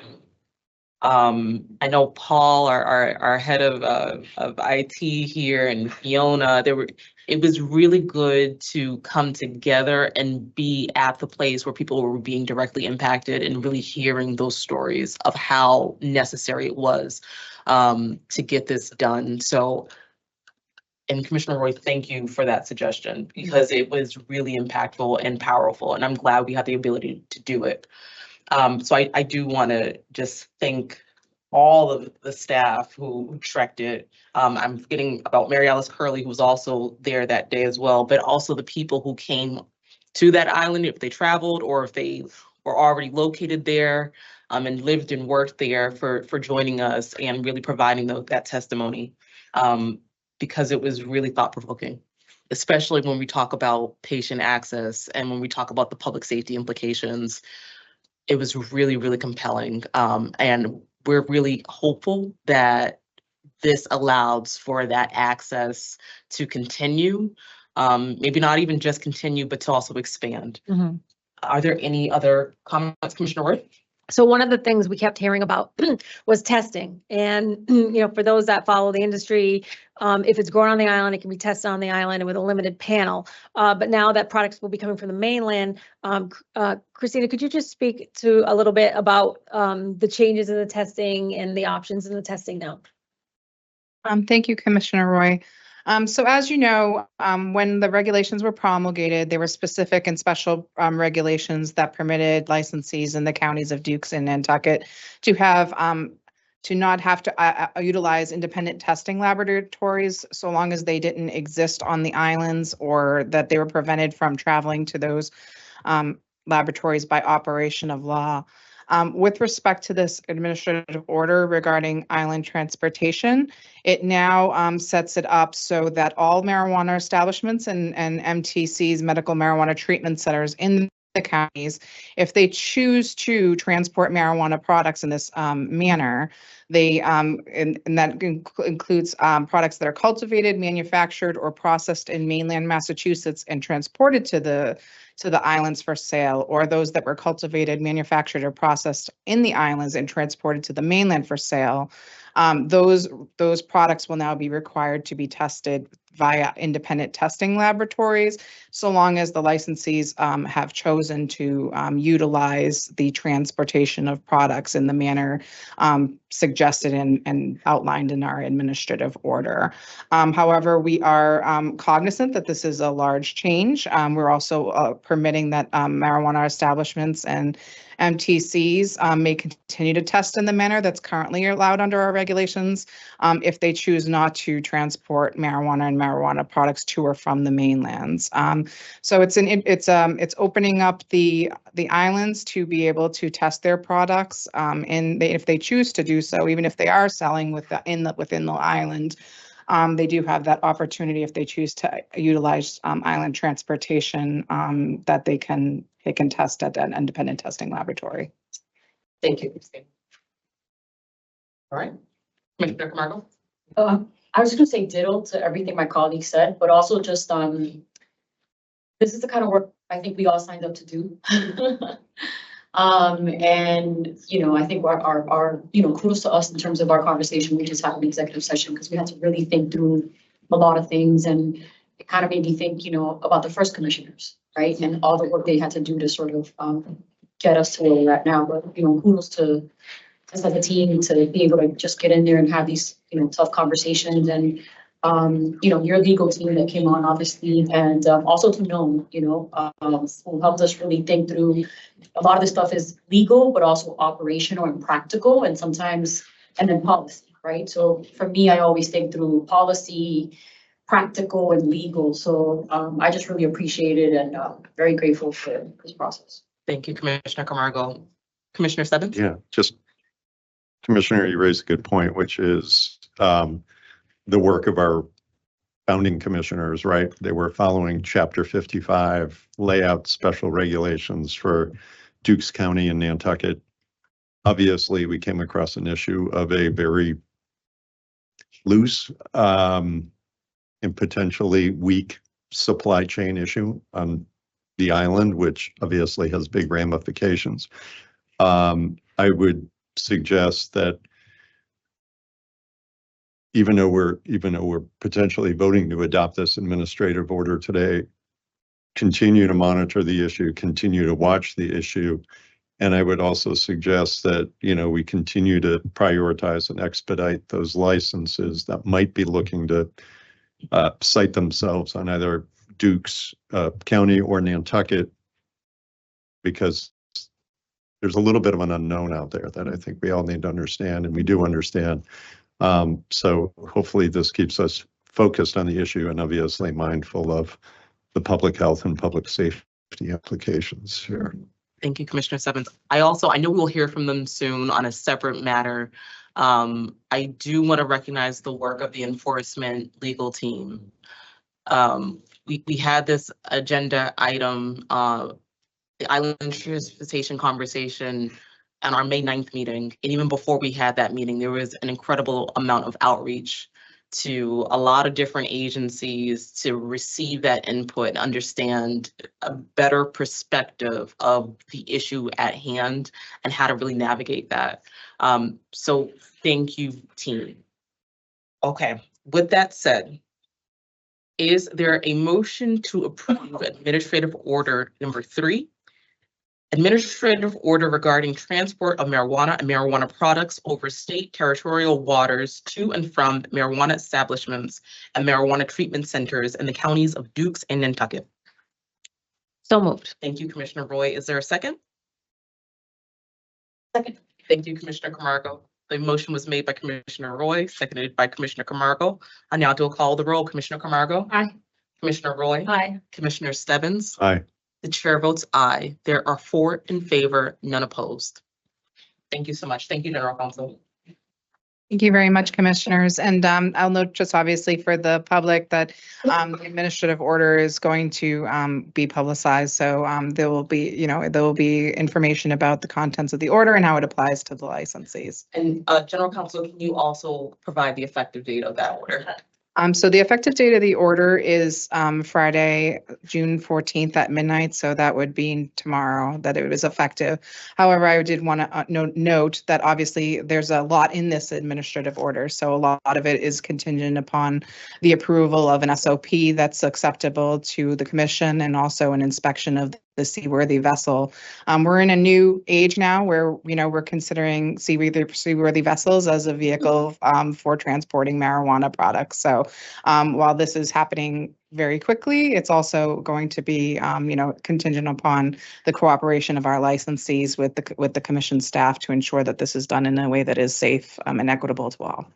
Commissioner Roy? Thank you. And just for the public, this is an administrative order. We still have work to do to update our regulations at some point to incorporate some of this language, new definitions. Yes, and if I could comment, so the administrative order kind of follows in line with other administrative orders. As you can see, there were only 2 others before this one, but it's in response to, before we had the COVID-19 pandemic, and it required us to take a look at some of our regulations and adopt policy and orders in order to interpret those regulations. And here, so we're doing as well. But again, yes, in the future, there may be additional regulations that are promulgated which have more specificity and take into consideration some of the lessons that we learned from this new procedure where MTCs and MEs are going to be transporting products over state territorial waters in order to provide access in those counties. Thank you, Madam Council. I also know there's more on our docket today in terms of discussion. This marks your final appearance here. In case we do not see you again, is there any comments that you wanted to provide at this point? Thank you, Madam Acting Chair. It's been a pleasure working with the commission. This last portion of it has been something that I've really enjoyed working on. It's something that I think will benefit the licensees in the Commonwealth. It was such a privilege to be able to travel to Oaks Bluff and meet some of the licensees and inhabitants of the island. And it's been a pleasure working with the commission and its staff. I want to give a major shout out to my legal team. I know that they've been mentioned a lot in this discussion today, but a particular shout out to Associates General Counsel Michael Baker and Donald Hubbard for helping us get this over the finish line today. So thank you very much to my staff and thank you very much to the commission. Thank you so much, Christina, and thank you for all of your work. You've done a tremendous amount of work, such an abbreviated amount of time. I commend you. So thank you so much, and it's been a pleasure working with you. Thank you. You as well. Okay. All right, so that brings us back into the original order of things. The next item on the agenda is the enforcement action. So I will welcome Enforcement Counsel Timothy Gooden. Congratulations, Timothy Gooden, on officially becoming Enforcement Counsel, no longer acting. And also welcoming the first Assistant Enforcement Counsel, Jacob Nielsen. Hello, Jacob. Sure.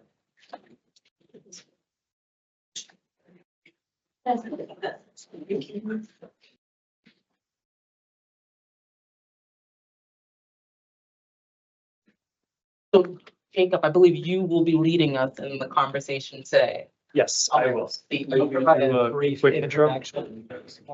Last month's meeting. Okay, I'll pass it up.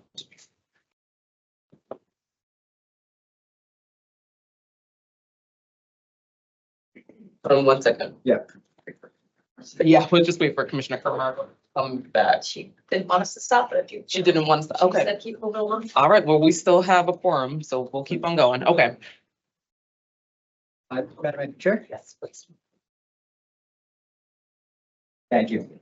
Thank you, Madam Acting Chair, Commissioners. I am here to just introduce a matter, a stipulated agreement that we are presenting for consideration and ratification by the Commission today. The stipulated agreement is relative to Life Essence doing business as Trulieve. So just a brief introduction to kind of set the table here. A lot of this information is very similar to what I presented at last month's public meeting as well. But just some points to note here as well. So this stipulated agreement, similar to the previous ones, is the result of collaboration between a number of different teams throughout the agency and the investigations and enforcement teams in particular, including the investigations, testing, licensing, and enforcement council staff, as well as our project management team. In addition to internal teams, we also had the opportunity to work with and collaborate with a number of other agencies, both at the state and federal level, over the course of this matter. So it is notable that this stipulated agreement is the result of an agreement between the commission and the licensee at an informal dispute resolution conference, which resulted in what we are recommending as an appropriate resolution to this matter. And then just finally, a reminder as well that all civil penalties that are received pursuant to this, similar to any other civil penalties that we would receive pursuant to a stipulated agreement, are deposited into the Marijuana Regulation Fund in accordance with our state laws. So annually, 15% of that fund is deposited into the Social Equity Trust Fund, which is used to encourage full participation by all communities that were disproportionately harmed by the war on drugs.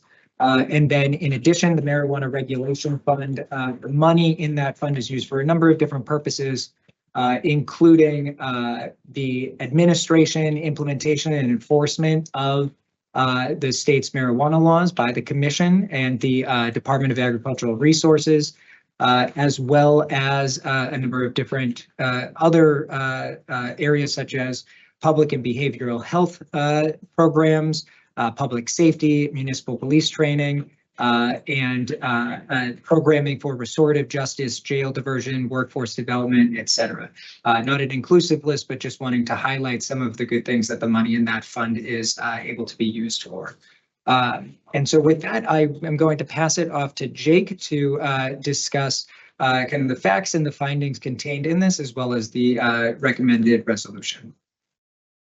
Before you begin, Jacob, Commissioner Roy has a question. Thank you, and thank you. Before we hand over to Jake, for those listening, can you just explain what an informal dispute resolution is, what that is? Yeah. So folks know.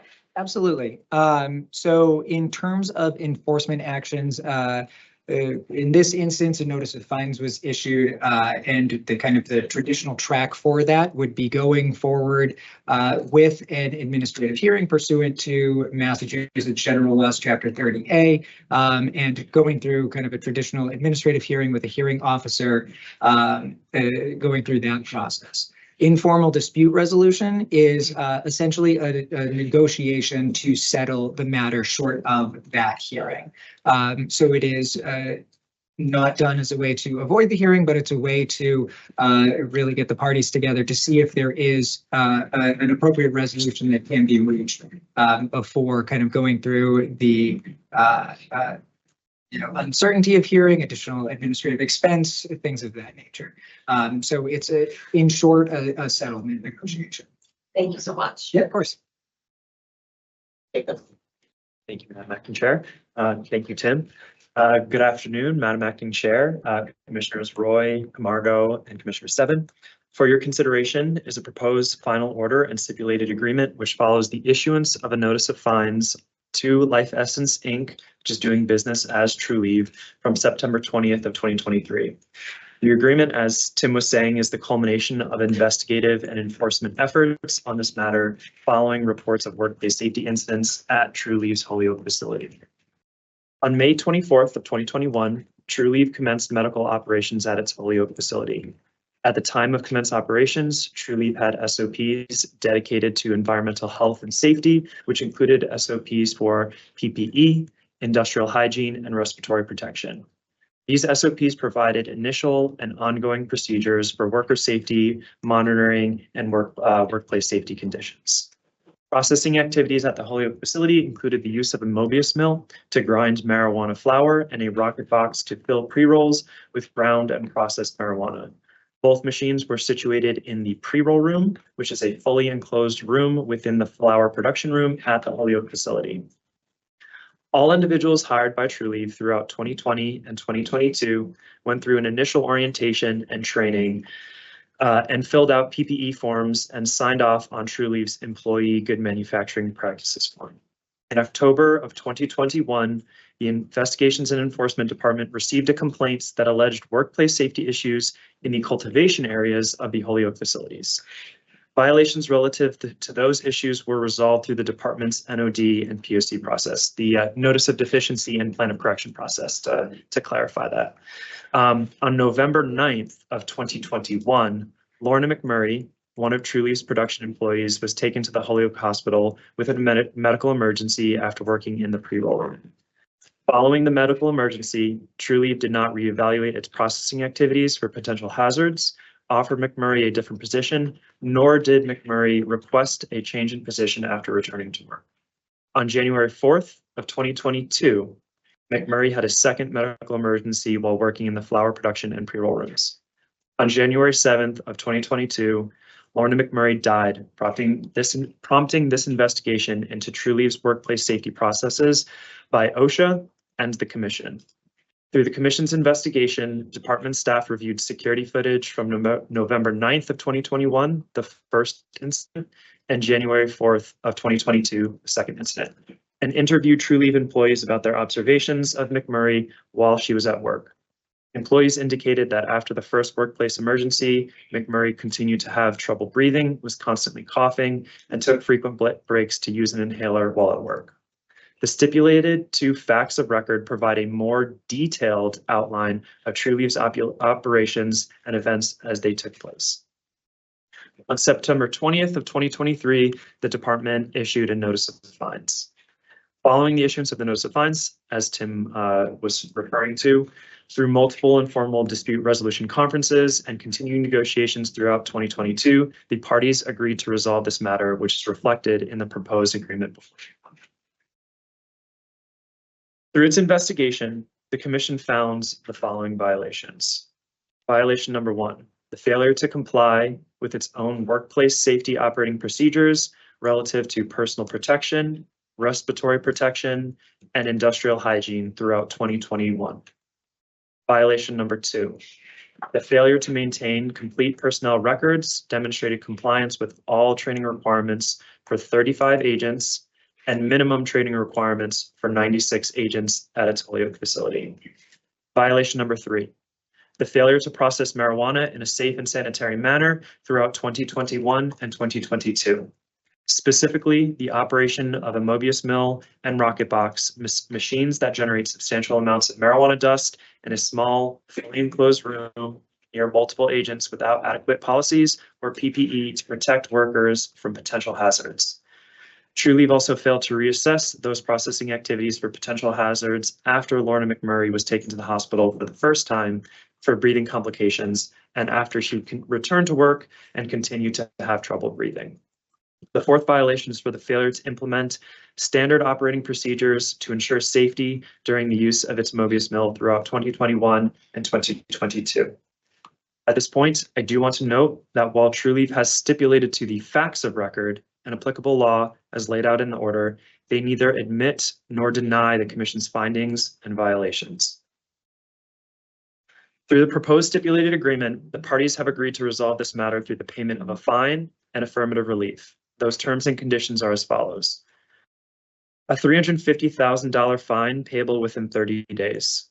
Trulieve must also provide to the Commission the following documents: safety data sheets for ground or powdered cannabis, harvested cannabis, and live cannabis plants, safety bulletins for cannabis allergen awareness, draft cannabis allergen awareness and CAST program training, draft SOPs for cannabis allergens and employees. These documents will be provided to the Commission, provided for the Commission's use in benefiting the public health, safety, or welfare of the Commonwealth, including but not limited to use in Commission research, publications, and public awareness campaigns.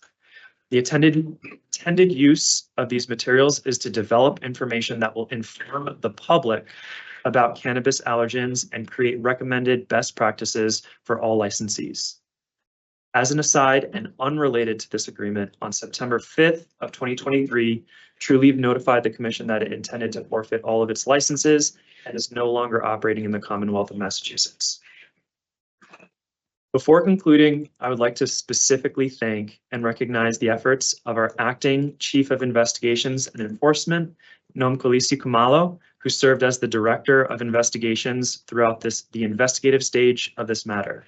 the Acting Director of Investigations, Catherine Binkowski, Investigations Managers, Nicole Trant, Armand Enos, Tim Barwise, Compliance Officer to Deborah Brown, and all other staff who assisted on this matter, to include our former Chief of Investigations and Enforcement, Yao Jibi, and former Enforcement Counsel, Rebecca Lopez, and the Enforcement Council staff team. I would also be remiss if I did not thank all of those in the industry who came forward to report workplace safety issues that they observed. Without all of them, the Commission would not be able to adequately monitor and assure industry compliance. Enforcement staff recommend ratification of this agreement as an appropriate resolution of the violations. The proposed remedy and agreed upon fine represents significant deterrence to prevent future violations of workplace safety regulations and reinforces the importance of worker safety in our industry. Further, the resolution of this matter is appropriate where Trulieve has fully cooperated with the Commission throughout the entirety of the investigation and has committed to providing resources to the Commission to further its own efforts regarding worker safety. The information provided by Trulieve will assist the Commission in developing standards regarding workplace safety and cannabis allergens for the industry. Thank you for your time and your attention. And if you have any questions, I will do my best to answer them. Thank you, Jacob. I think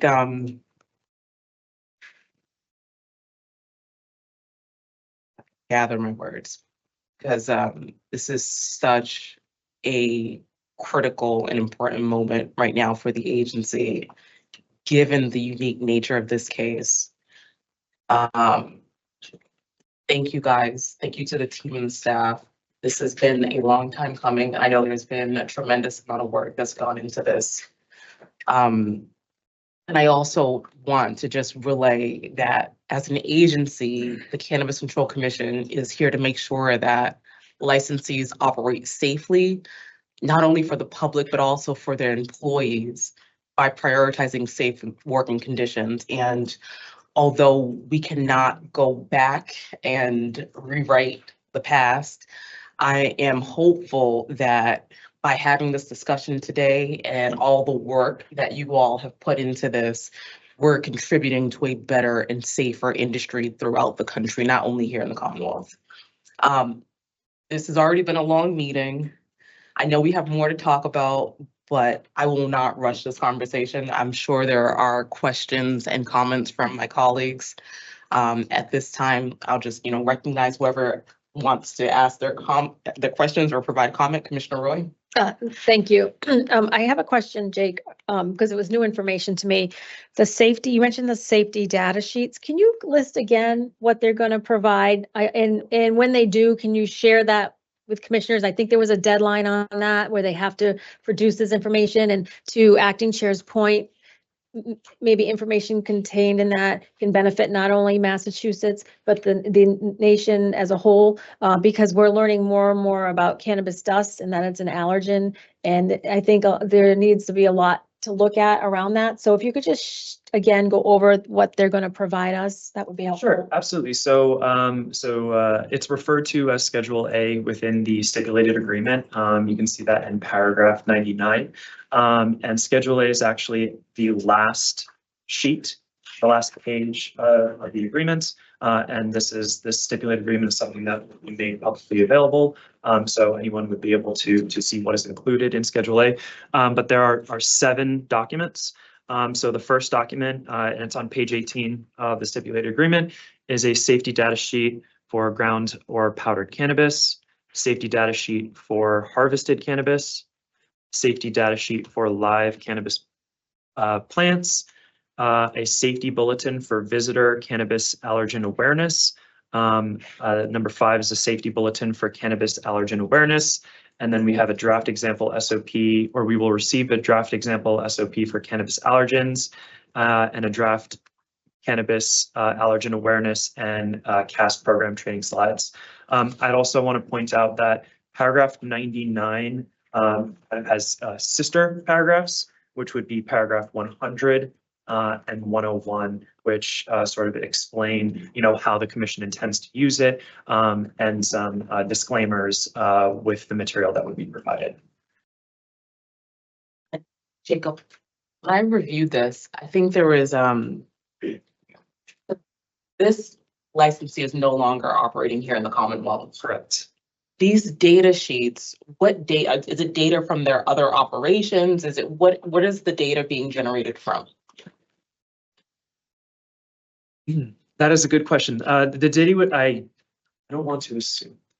And Yeah, that. yeah, we can, I think what we can say with it is some of these data sheets were developed as a result of the settlement Trulieve had with OSHA. Some of those were mandated as well.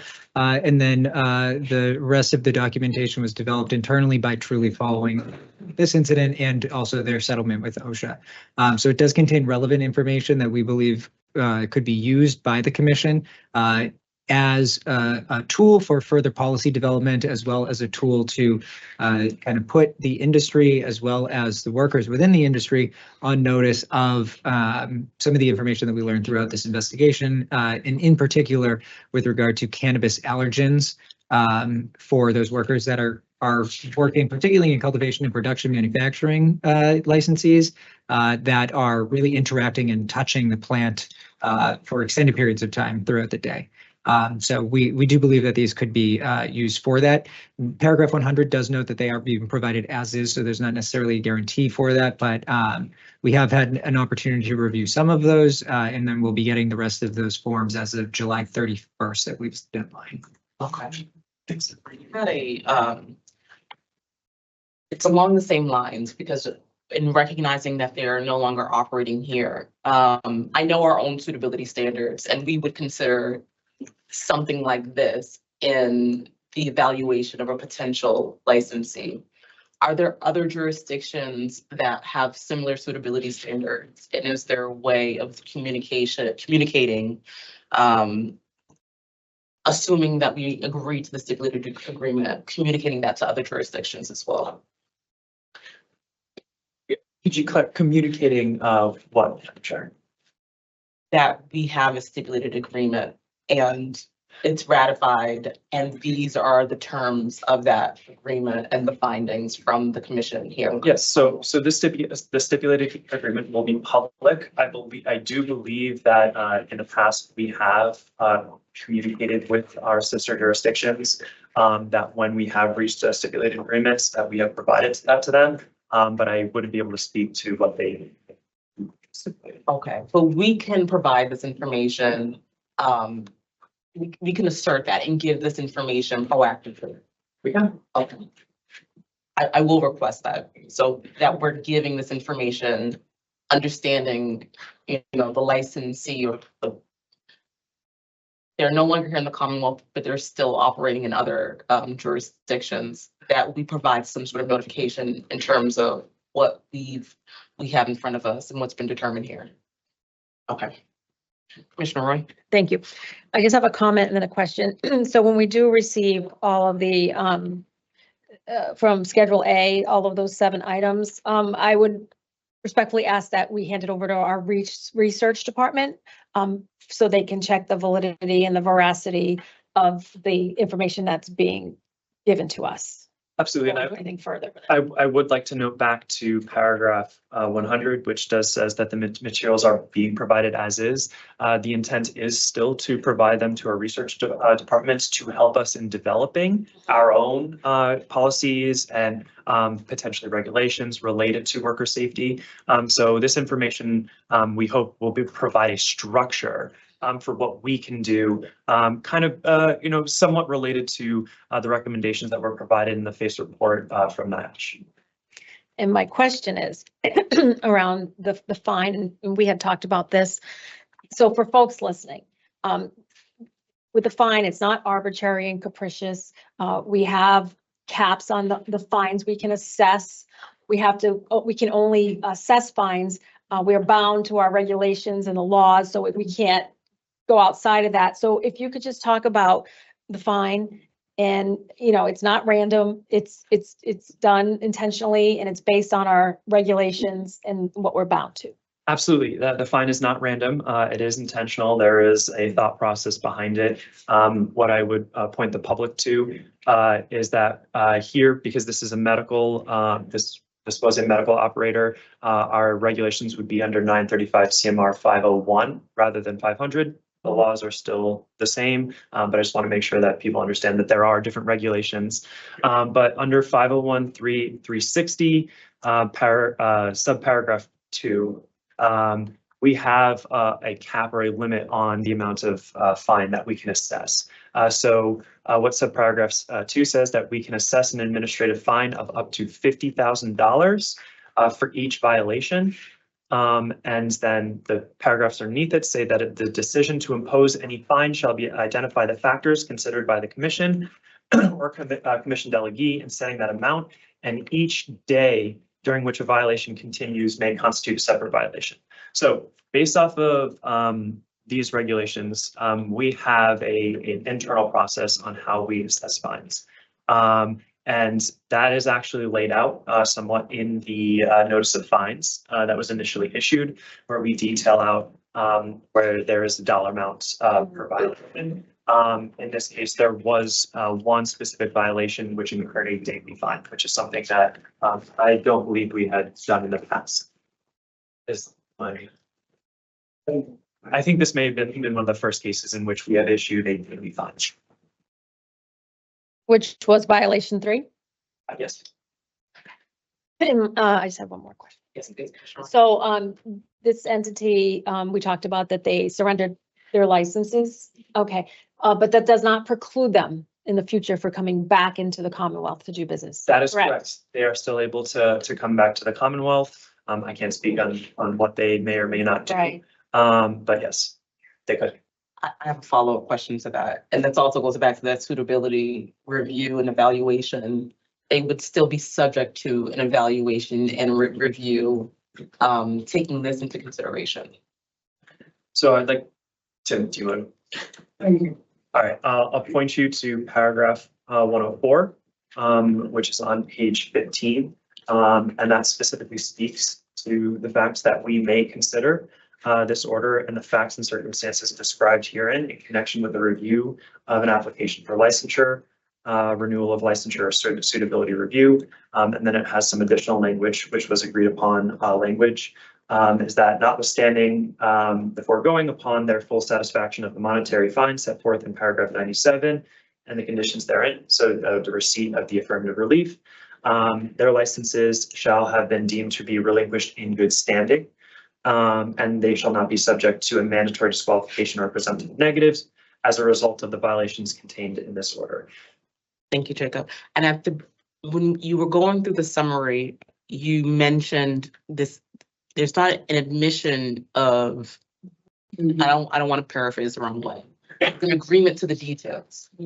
So the facts of record as they are laid out, and I think, give me a second to say that. Paragraph 7 through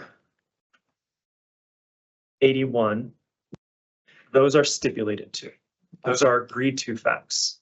The commission's findings, which is 90, I don't want to just say it off the top of my head, I'm sorry. My brain is a little bit slow today.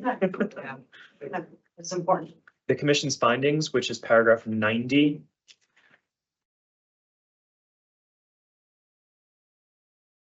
Through 95, there's neither an admission nor a denial of that. So these are the commission's own findings of those violations.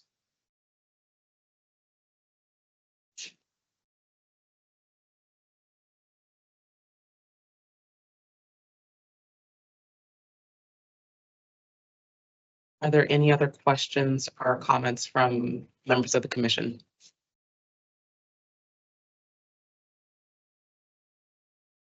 Okay. Seeing none, I will ask for a motion to ratify the final order and stipulated agreement for Life Essence Incorporated doing business as Trulieve. Is there such a motion? So moved. Thank you, Commissioner Camargo. Is there a second?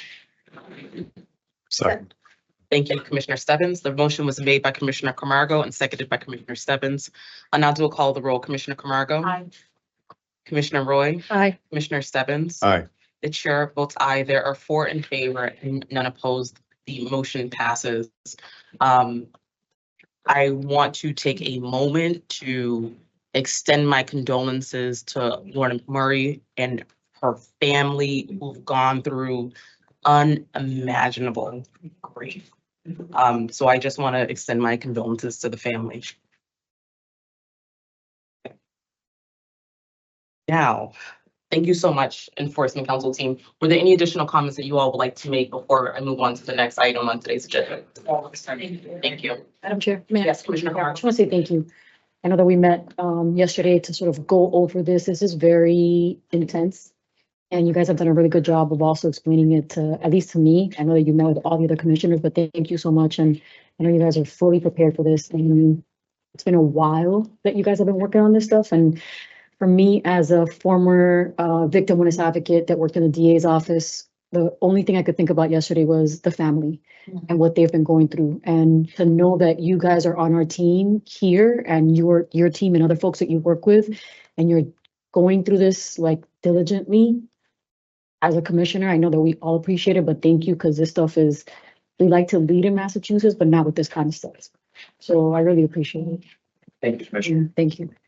All right, at this time, we will have a 5-minute break. We'll make it 6 minutes to be even, so we'll break until 4:10.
We're not.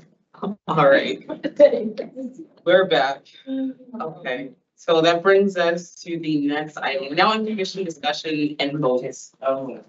And the first item is the executive director search update, which is being presented today by our acting executive director and chief people officer, Debbie Hilton. I'm sorry, I'm having.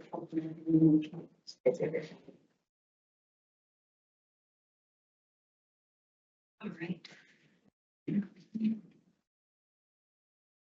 Okay, so this also will be a quick update. What I did was I actually took the last update and I added update in red. So all the red content will be the new update information that I have on the ED search update. So June 14th on the first page, I think I'm on the first page, yeah. June 14th, the committee will convene. And at that point, the committee will talk about several different topics in that meeting. And if you like, I can cite a little bit of what's on the agenda for that meeting, if you bear with me. So the meeting agenda that was put out, it includes preliminary screening process overview. One of the things that we're going to do, or the GC will be doing with the committee members, the subcommittee members, is to talk about the open meeting laws, you know, how the committee will function, how the screenings will take place, and the executive search director timeline, meeting schedules, and I think at that time also they will have to sync their calendars, or they will be syncing their calendars, potential items to discuss and vote on, timeline of calendar and upcoming meetings for the subcommittee. I know that sounds a little bit repetitive. First round and second round interview questions. There's a potential for a discussion or vote on reviewing and approving interview questions and potential delegation. So in other words, there are various individuals on the subcommittee who would be delegated to do certain tasks. Other items to be discussed in other executive sessions will be shared at the next update. Okay, let me go back to my other page.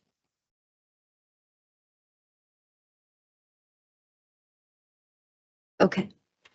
On June 16th, I'm in the category now from June 16th to June 30th. Screening of applicants will begin in this time period. Because the position closes on the 14th of June, which is tomorrow, the committee may, at its discretion, receive and screen applications after that date. So tomorrow, the closing date, it's up to the commission to decide whether or not they would like to continue receiving applications. And just to jump back up to the first category, there were 162 applications as of June 12th. So since the last public meeting, we've gained about 20 applications. And this was yesterday, so there's a possibility that we may get some last minute applications before it closes tomorrow at 5.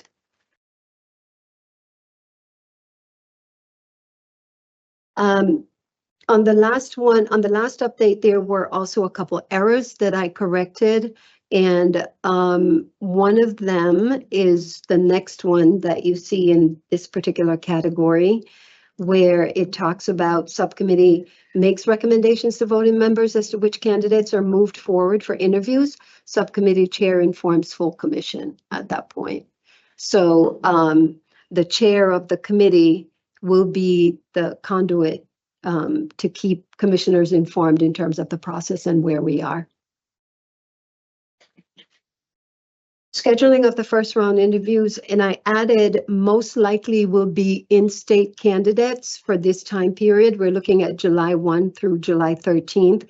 Now, this date may shift. As you know, as we've been going through this process, that the dates may change depending on, you know, people's schedules or getting committee, subcommittee members together. So there may be an extension to the date. but we'll just say, because we're going into the pre-screening process for the first meeting, that more than likely there's a possibility we could get to July 1 through July 13th in terms of scheduling the first round of interviews. If that's a little bit too aggressive, I think, you know, it's definitely up to the subcommittee to vote on these dates or vote on the dates that they would like to set the meetings. And again, this can be extended out because we don't know what candidate schedules will be like.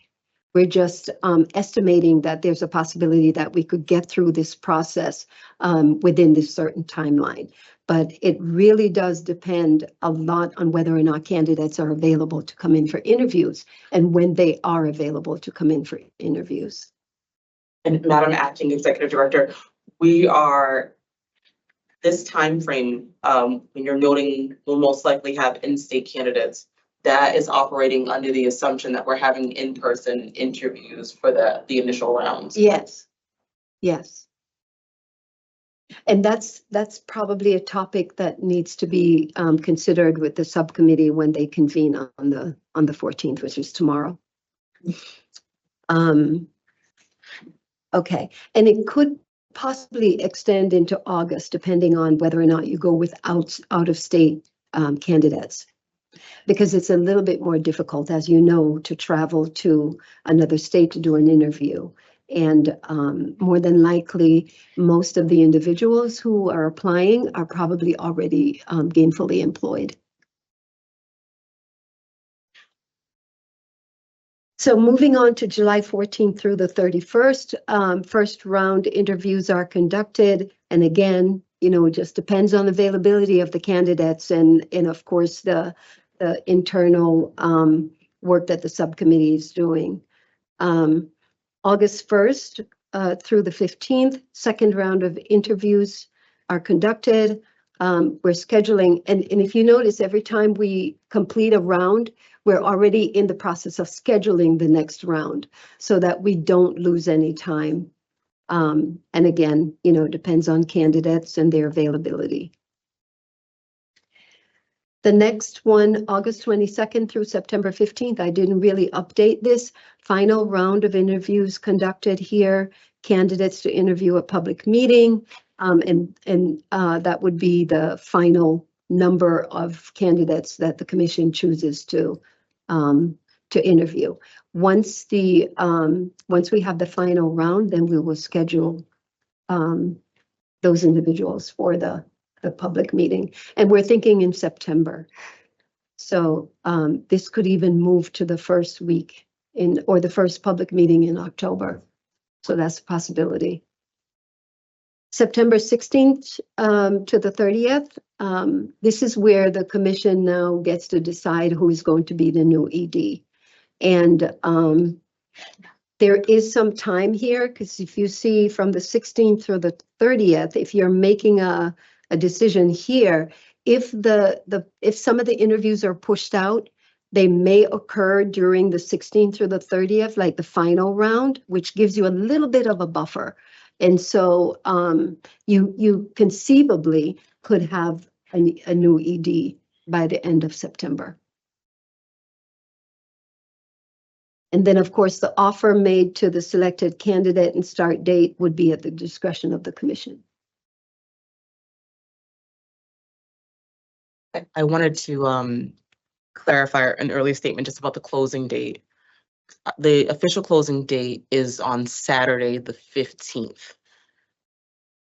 15th. The 15th. Okay. So just for anyone who might be watching or maybe watching at a different time, if there's still interest, the posting closes on Saturday, the 15th. That was the only clarifying comment. Oh, yeah, sorry about that.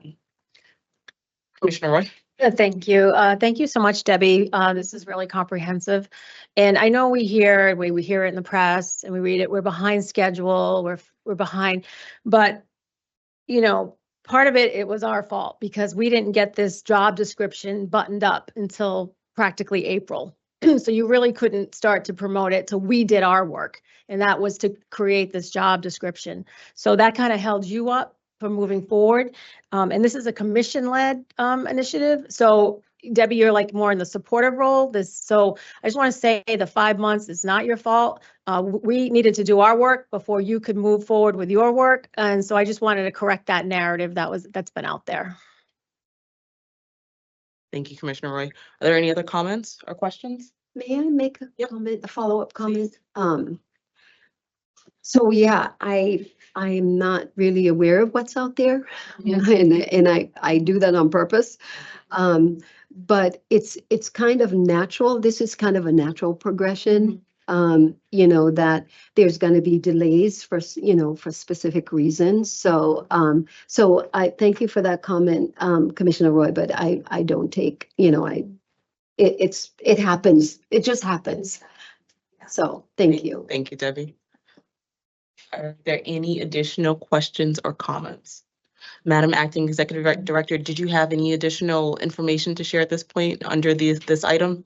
No, I don't. Thank you. Thank you so much. And we do have our search committee meeting posted and scheduled for tomorrow morning.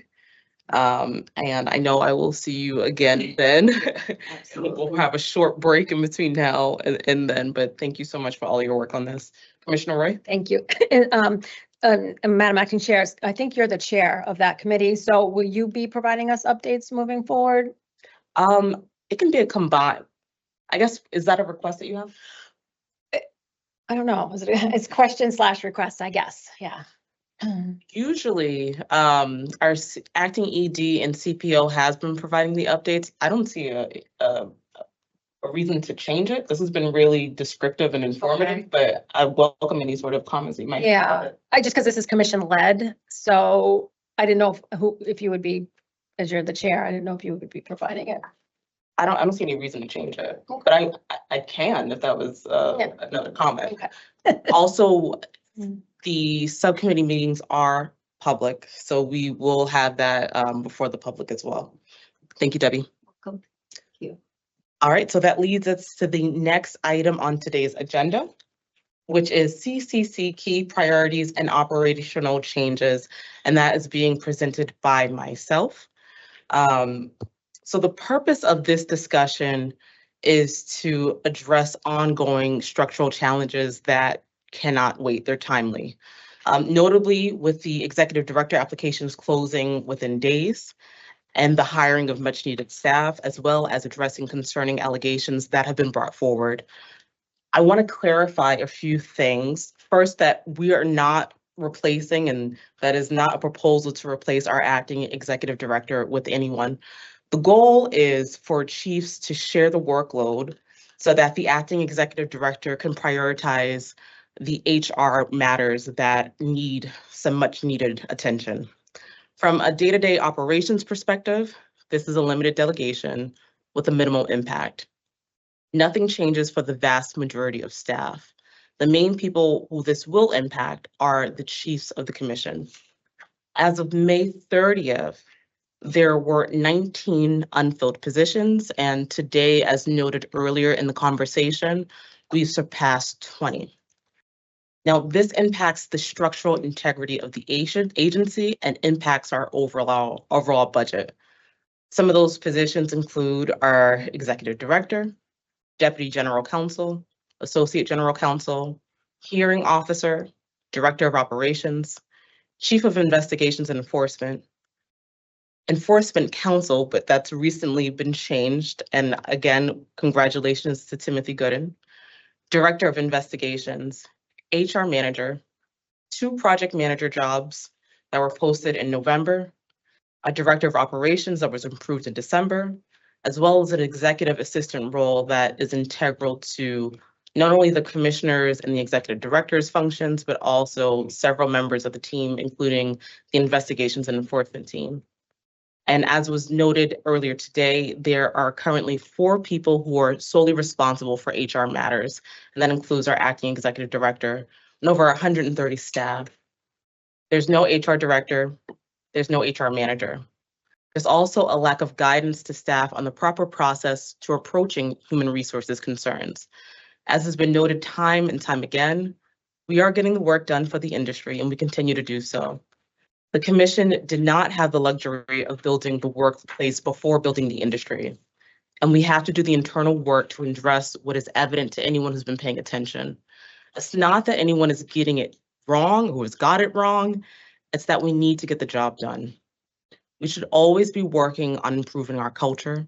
And we're always talking about the external, and we barely have time to focus on the internal. The intention is to now take an internal look and do that structural work.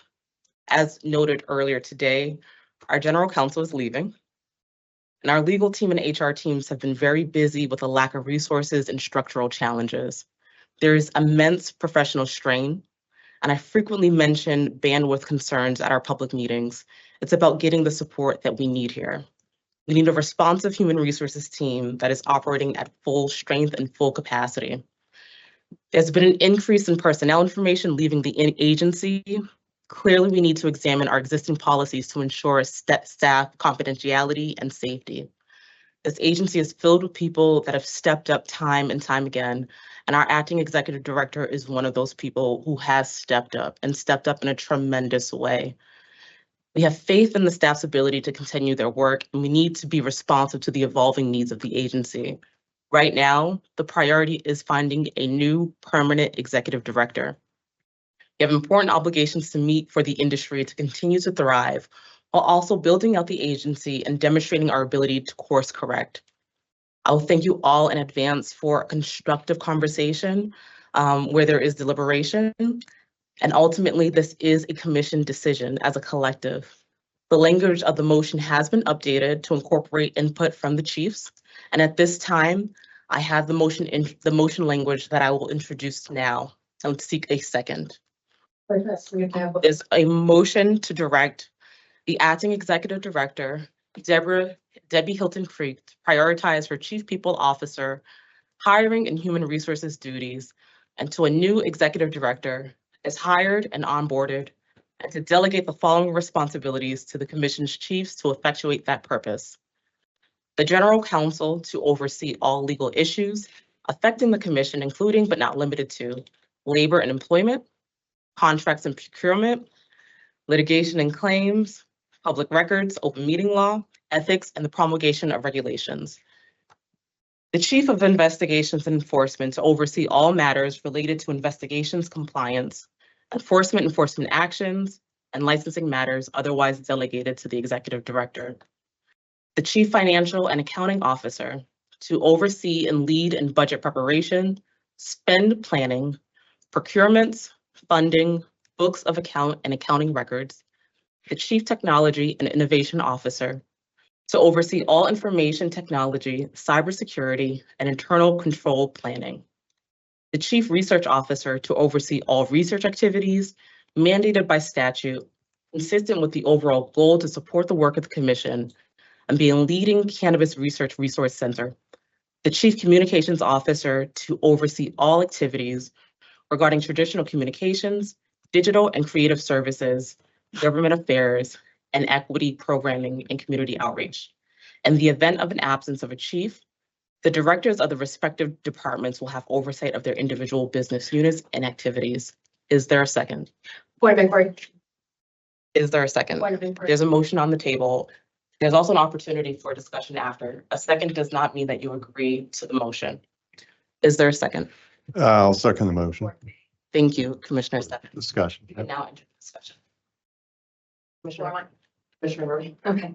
Madam Acting Chair, your motion is troubling and invites 6 separate violations of the law across multiple statutes.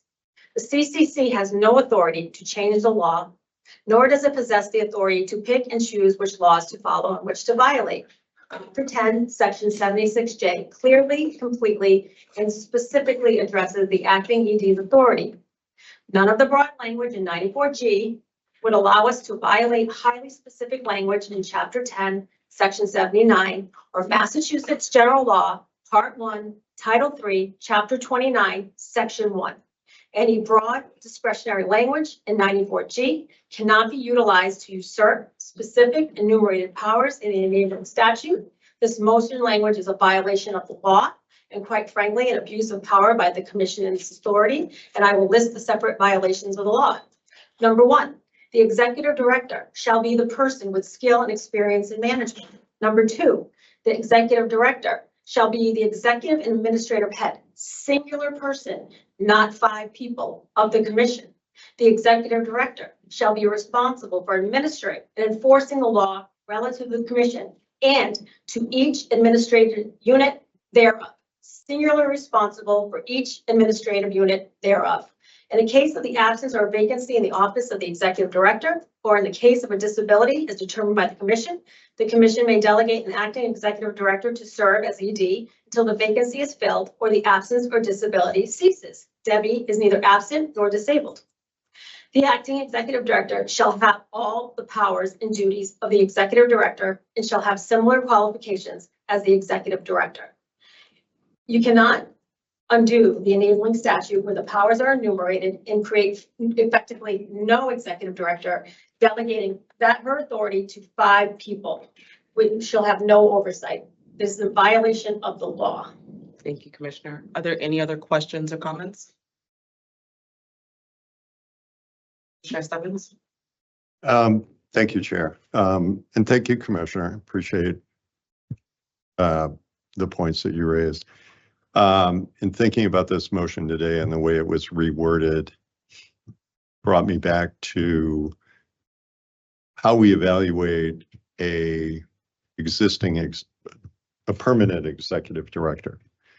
The old model would have been laying out of certain goals at the beginning of the calendar year, assessment of those goals, a mid-year update, a mid-year review, opportunity for the commission to weigh in and give some direction as to whether we thought the executive director was achieving his or her goals on behalf of the agency. We don't have that right now. And unfortunately, we need to have an open meeting to talk about areas of performance, focus, priority that we want to, in this case, direct the acting executive director. I think there's enough information out there, and that's been talked about, that collectively as a body, this isn't one individual, this is our job in directing the work of in this case, the acting executive director. We're merely asking her to focus her time, energy, and expertise to, at least what I see and what I'm concerned about, are those HR functions, those chief people officer responsibilities. And obviously we have some tension here because we have a person wearing 2 hats. Secondly, I'm comfortable with this motion because, as we've heard from the acting executive director, there's a lot of confidence in the chiefs. There's a lot of confidence in the team. And at a time when we always talk about bandwidth, we talk about availability of our investigators to get to certain investigations, availability of our team to work on legal agreements, stipulated agreements, get to a lot of our day-to-day functions. I see what we're doing as a body is voting to give some direction to the function of the acting ED/chief people officer's responsibilities. So, you know, I'm going to paraphrase Debbie because she made great notes about it this morning. In her report, talking about how the team rocks. This is a solid team. She's talked about in the past her respect for the chiefs and the fact that she appreciates the works of the chiefs. I think in this, again, this intervening period that maybe a stretch beyond maybe what Debbie anticipated as her time as acting executive director, that we're just giving some direction as to where we want her to focus her work. And it's not taking away other priorities, but it's building out and using the capacity of this team in the intervening period. Would our acting executive director still have, if I don't know how to, I guess, articulate it, but signing powers over or authority over anything, say chiefs are not around, for example? Our acting executive director would still have all of those authorities. Also, this is not there are responsibilities of the acting ED that are not expressed within this motion that still remain under our acting executive director. Thank you. Commissioner Roy? Because this motion language is in violation of Massachusetts General Law, Part 1, Title 3, Chapter 29, Section 1. The definition of an agency head, the administrative head of a state agency, department, board, bureau, office, or division of the Commonwealth, who has been authorized through legislation to obligate and expend funds, comply with legislative mandates, and make any certifications or approvals required under this chapter or other state or federal laws or regulations requiring an agency head certification or approval. So based on this definition, it seems like those powers are going to the chief financial and accounting officer. Thank you, Commissioner Roy.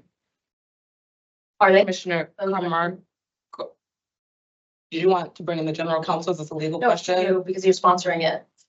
General counsel, do you mind responding? I believe there's a legal question. I just want to bring in our legal counsel to respond.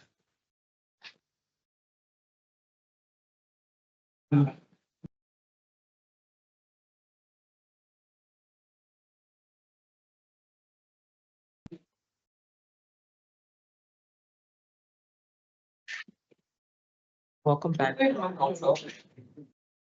All right, so I have the section of the statute up that Commissioner Roy was referencing, and I do, when I was asked about this, I agree with you, Commissioner Roy, that you know, the agency requires a department head, and it requires either an acting executive director or an executive director. So currently, the acting executive director has department head signature authorization.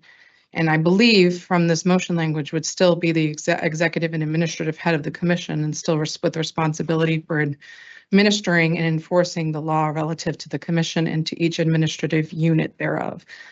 So when I reviewed it, in my view, it was, again, I believe I would refer to what Commissioner Stebbins has said with respect to reprioritizing different responsibilities of the staff and empowering staff to perform those job duties. Again, it's a very difficult position.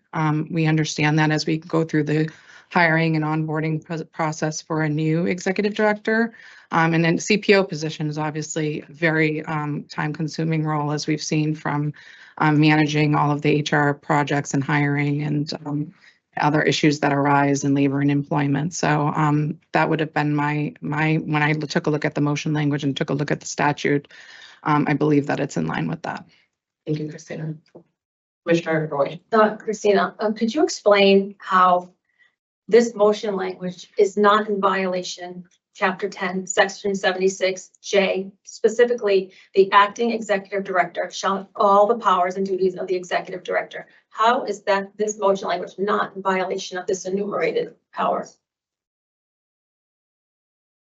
So Commissioner Roy, so the statute again also says that the executive director shall be the executive and administrative head of the commission and shall be responsible for administering and enforcing the law relative to the commission and to each administrative unit thereof. I don't believe that it's suggesting that she still doesn't have that power. It's just, again, enumerating the responsibilities and refocusing the priorities. So unless you'd like to make some recommendations to the language, I don't see where there's a violation. So I was talking about the acting executive director shall have all the powers and duties of the executive. We're removing her powers and duties. And that's in violation of Chapter 10, Section 76J. That is in violation of statute. We're removing her duties. We are stripping her of duties. The acting executive director shall have all the powers and duties of the executive director. If someone can explain to me here how that is not in violation of an enabling statute, I'd be curious to hear it. Thank you, Commissioner Roy. I think our general counsel did answer it. responded. Commissioner Camargo? Yeah, I'll answer. Commissioner Roy, I hear what you're saying. And thank you for taking the time to, go through the statute and, bring the attention to that. I think for me, what I hear you keep saying is all the powers, that they're stripping the acting executive director of all the powers, because this motion language says to the general counsel, CIE, CFAO, so on and so forth, hey, you're gonna, I believe we did this under our former executive director, Sean Collins, when he wasn't here. In the sense that all our chiefs, and I think to Commissioner Stebbins' point, in terms of our chiefs are very capable. I think what'll be helpful also for me to understand is the practical piece, because I understand the legal piece that you're talking about. But I'm also curious about the practical piece and all the powers, because my question earlier, which is why I asked it, in terms of, at the end of the day, it sounds, and this is how I'm sort of reading this, motion and situation, is that our chiefs will, like they always do, sort of run their departments, and I can't speak for everybody, but I'm just assuming, and I'm looking at this and I'm hearing the conversation in the prior conversation, but that our chiefs will be managing their departments. Our acting executive director will still be an acting executive director, in writing, in terms of the authority at the end of the day, right? Because if something, the final signature needs to be our acting executive director. That's correct. So I don't know if you want to break it down practical, how it's going to work. At the end of the day, we need to, the goal here is to keep managing the agency with all the vacancies that we have on top of all the other priorities that our CPO has. So I don't know. I don't know if that's helpful, but I hear, that's what I'm hearing, I guess. I also want to clarify. So I mentioned the vacancies, but human resources is responsible for so much more than that. I also mentioned personnel matters, other complaints. There needs to be attention paid to this. Commissioner Roy, you read on the record at the beginning of this meeting a really compelling statement that goes towards that point. It is recognizing the need for more attention explicitly paid to the human resources component of the agency for the benefit of staff and internal operations. There is a concern, and this is a proposed solution to that, and recognizing that our acting executive director was hired originally as our chief people officer because of her expertise and her level of understanding and knowledge in the matter. Excluding Debbie from that number, there are only 3 people currently in the HR division who are overwhelmed. I'll just stop there. Commissioner Wright? So under this new structure, who do the chiefs report to? Are they reporting to you? Our acting ED is still the acting ED. They report to her. So is your question if there's no longer an acting ED? No, my question is, who are the chiefs reporting So to? there's still a direct reports meeting that I believe will still be going on. I also have a weekly meeting as well with all the chiefs in order to better understand their work. Also go through any agenda items and get input, including on the motion language before us today. This was also one of the topics during those regular check-ins. So it sounds like they're reporting to you now, and you can't serve in both I'm capacities. not, and I don't even want to put that on the record because that's in no way, shape, or form You what haven't- I'm proposing or what the reality will be. What I'll ask you though, Commissioner Roy, what is your suggestion? Well, I have a few more clarifying questions. But in terms of the reporting structure, what is your suggestion? That We they- have an issue. I think we all agree on that. There's no confusion, or I think we're all aligned in recognizing that there is an issue. What's the issue? You read the statement earlier today in terms of complaints, in terms of HR needs, at least one of the components of that. I welcome any of your thoughts. Thank you. So the letter I read was actually laudatory of Debbie and her leadership as acting ED, and that she's brought a positive culture to protect people that didn't feel protected in the past. So that wasn't, that was the impetus of what that letter was about. My question is also around the logistics around this. Well, will Debbie still have the ability to hire and terminate? That's not removed. That's not something that is accounted for in Okay. these motions. Okay, and then appointment of acting positions. Debbie still gets to do that? That's, again, that's not something that, well, actually, let me take a step back from that. Give me an example of what you mean. The general counsel's leaving, and will Debbie have the ability to Right, appoint she remains our acting executive director. to the next, okay. Yes. So just letting my colleagues know, I think this motion language knowingly and wantingly violates the law. And I will be sending this motion language to oversight authorities to check the legal veracity of it, because I don't think there is legal veracity in this motion language. And by voting for it, it's violating the law. So I just want to let you know, in transparency, I am sending this motion language to multiple oversight authorities for its legal veracity, because I think there isn't any. Thank you, Commissioner Roy. I appreciate your input. I also appreciate your frustrations. I won't go back and forth about the wanton willingly being adverse to the law component. I think I take a bit of exception to that. I've gotten the advice of legal counsel on this from more than one attorney. But thank you, Commissioner Roy. Are there any additional comments or questions at this point? All right. The motion has been made and seconded. I will now call the roll. Commissioner Camargo? Aye. Commissioner Roy? No. Commissioner Stebbins? Aye. The chair votes aye. There are 3 in favor, 1 opposed. The motion passes. Thank you all. That leads us to the next item on the agenda, which is the federal public comment period for rescheduling. And it is being presented by the Director of Government Affairs and Policy, Matt Giancola. Also, thank you, Madam General Counsel. I'll stay 100 minutes after this. Okay. I see our Director of Government Affairs has now joined us. Hello, Matt. Congratulations on an amazing hearing on the vineyard. Again, hats off to you and the team. So we're talking federal public comment. You have the floor. Walk us through. Well, thank you, Madam Chair, and good afternoon, Commissioners. The Department of Justice has proposed reclassifying marijuana from Schedule 1 to Schedule 3 of the Controlled Substances Act, recognizing its accepted medical use and lower potential for abuse. Right now, the Commission has the opportunity to provide a public comment on the rule and contribute to the development of the final rule.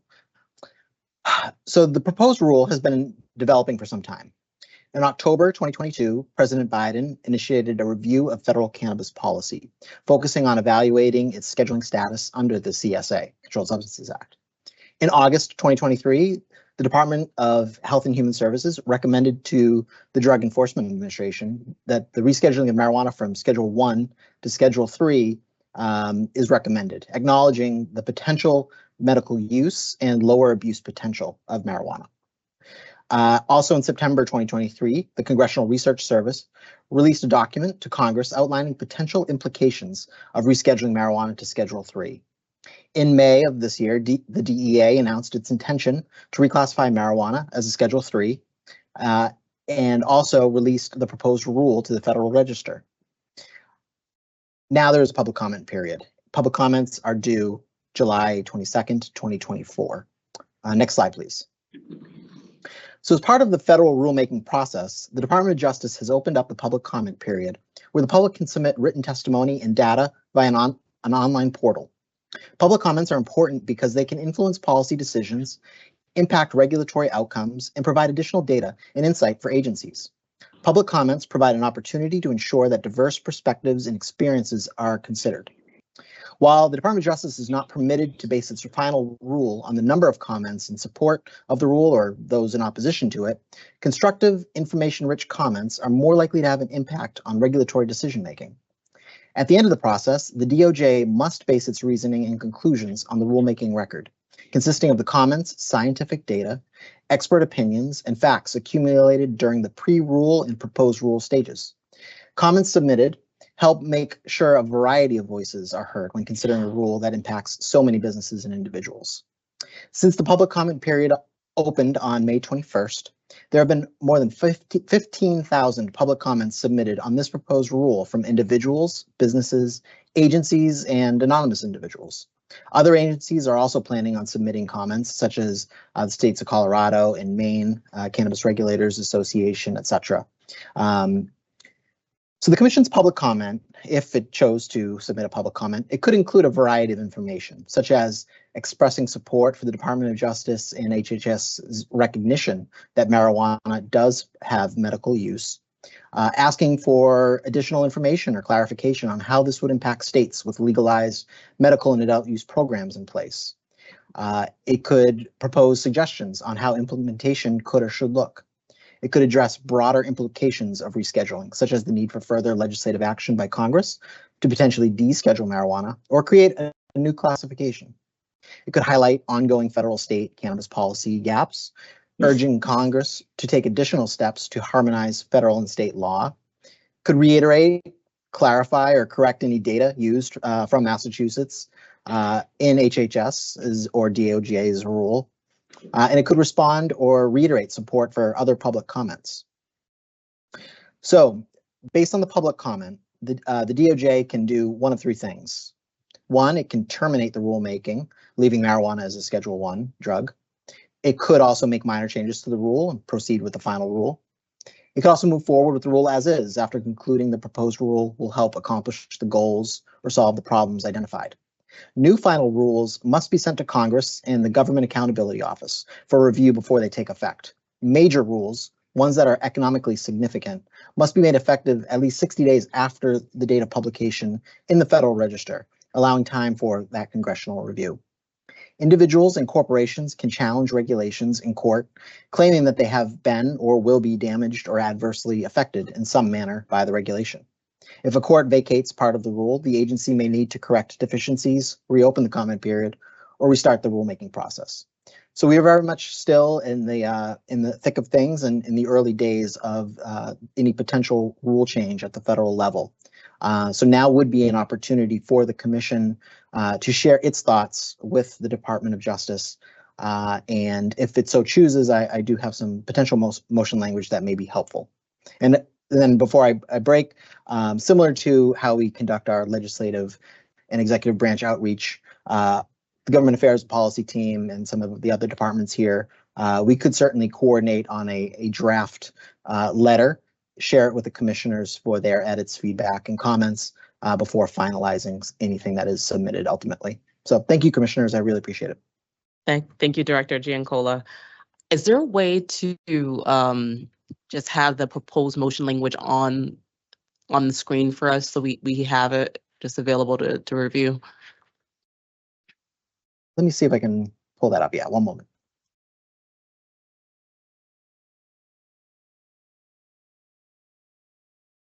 And then the question today before us is, it's really to give the government affairs team the direction to draft and circulate a public comment on behalf of the commission.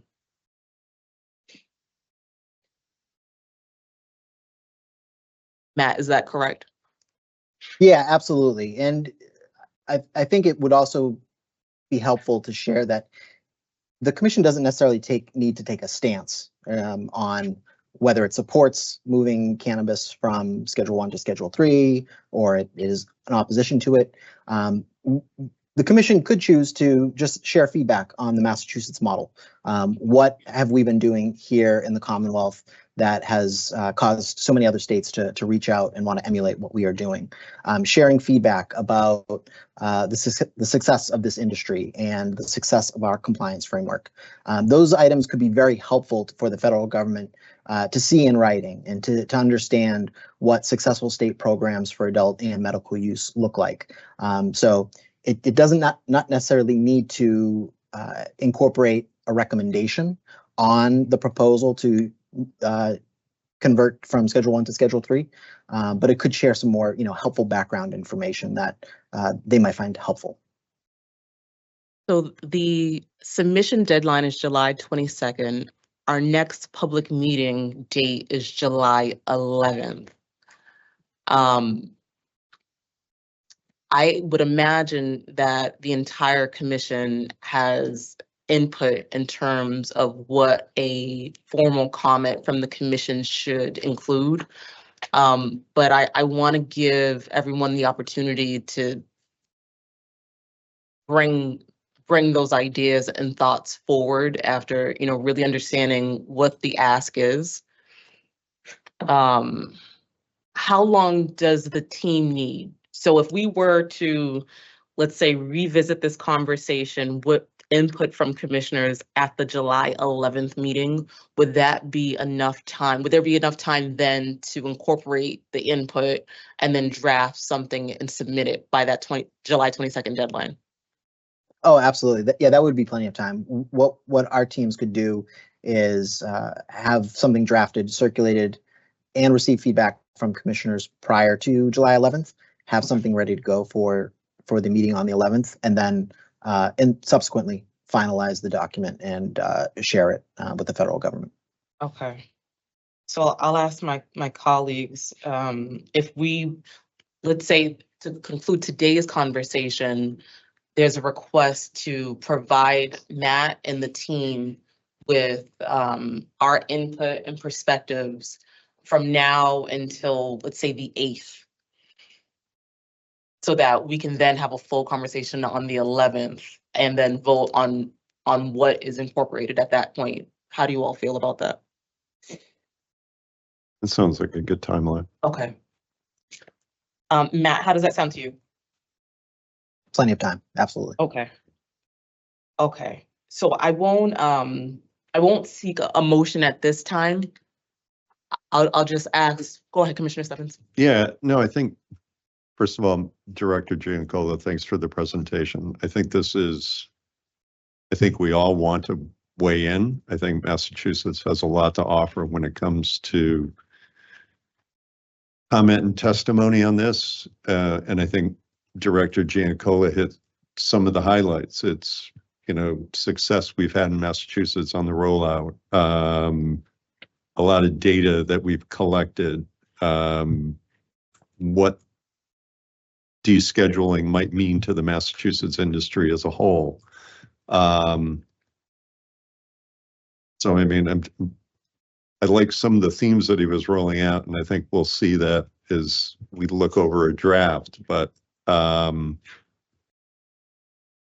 think we're all in agreement that we definitely want to weigh in during this comment period. This is too historical a move by the federal government for us to be sitting on the sidelines and not offer anything. Absolutely. Absolutely, I agree. Are there any other thoughts, comments, or questions? Okay, so Matt, does that provide enough clarity to you? I know I said something that was kind of broad, but is that enough information, at least today? We'll go back, we'll get all of our input into you and the team by that Monday before public meeting at the very latest. And then we'll continue this conversation and finalize what that comment what will be incorporated into that comment. Yeah, absolutely. That framework makes sense to us. Okay, perfect. All right. Thank you, Matt. Was there anything else that you wanted to go through today while we're on this item? Thank you, Madam Chair. No, not at this time. All right, thank you so much. Thank you. All right, so we've already gotten through island transportation. The next item on the agenda is the tri-annual review of the executive session minutes being presented today by our General Counsel, Christina Gasson. Thank you very much. I'll try to make this brief, as I know we're coming up against the clock. But this is our tri-annual review of the executive session minutes. Previously, the commission voted to review the executive session minutes 3 times per year.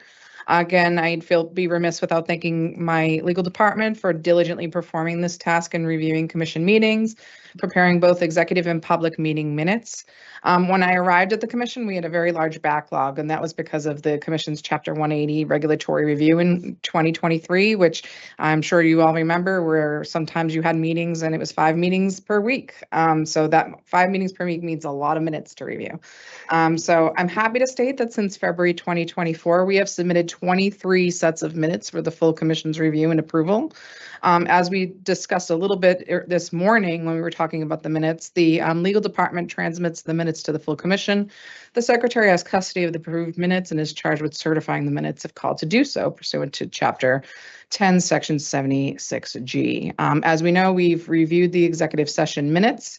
Our recommendation to the commission is that the commission to continue to hold 29 sets of executive session minutes. And here's the rationale.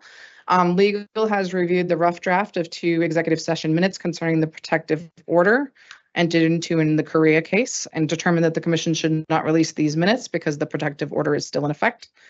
Next, there were 11 sets of executive session minutes that pertain to litigation. We've determined that the purpose for those sets of minutes has not concluded and that the disclosure of such minutes would have a detrimental effect on the commission's litigating position. And lastly, there is a continuing basis for withholding 16 sets of minutes relative to the governance executive sessions that were conducted in that executive session with a mediator. Legal recommends withholding the production of these minutes until the final documents that are the purpose of those sessions are completed. If the commission votes in favor of this recommendation at the public meeting today, then the board will not review and approve any sets of executive session minutes at the July public meeting, and legal will reconsider the production of these minutes at our next periodic review, which is scheduled for the fall. Thank you. Christina. Commissioner Roy? Thank you. Thank you, Christina. My question is kind of an aside. It's with the June 23rd, 22 to present, the 16 executive session minutes with a mediator. Her contract has expired. At the time when her contract was expiring, many senior staff, I think Commissioner Stebbins, wanted to get this governance out so we could ratify it in public. And it seems to be somewhere put in the background, and I don't understand why, because it was really a rush to get it out. And so I just don't, I mean, I know it's a side question from ratifying these, you know, whether to withhold, but what happened to them? Why did we hit the brakes on that? I think that's a valid question. It's just a matter of getting it on the agenda. It will happen soon. Other Commissioner Stebbins? Sure. Just thank you. Just to pick up on that point. I think I've talked about this, as Commissioner Roy pointed out. I still think this is a valuable tool for us to have completed, even though we've kicked off our ED process. But I think any candidate that would make it towards the final rounds or the end of the interview process would probably be very interested in seeing the final version of this before they decide to accept the job. So if we can move that, yeah. Commissioner Roy? Thank you. I guess I don't see the utility with withholding the mediation sessions because the contract is expired, and anything we do further will be done in a public session, not an executive session. So I guess I don't see the utility in withholding them anymore. Her contract ended in December. Thank you, Commissioner Roy. Are there any other comments or questions? Okay. Seeing none, is there a motion to approve legal's recommendation to withhold the universe of executive session minutes until the next periodic review? Thank you, Commissioner Camargo. Is there a second? Second. Thank you, Commissioner Stebbins. I'll now do a call of the roll. Commissioner Camargo? Aye. Commissioner Roy? No. Commissioner Stebbins? Aye. The chair votes aye. There are 3 in favor, 1 opposed. Thank you, Madam General Counsel. Okay, the next item on the agenda is the job description for accounting manager, and is being presented by our acting executive director and chief people officer, Debbie Hilton-Brigg. Thank you, Madam Chair. We do have our chief financial and accounting officer in the audience, and I would invite her to come up and co-present this position.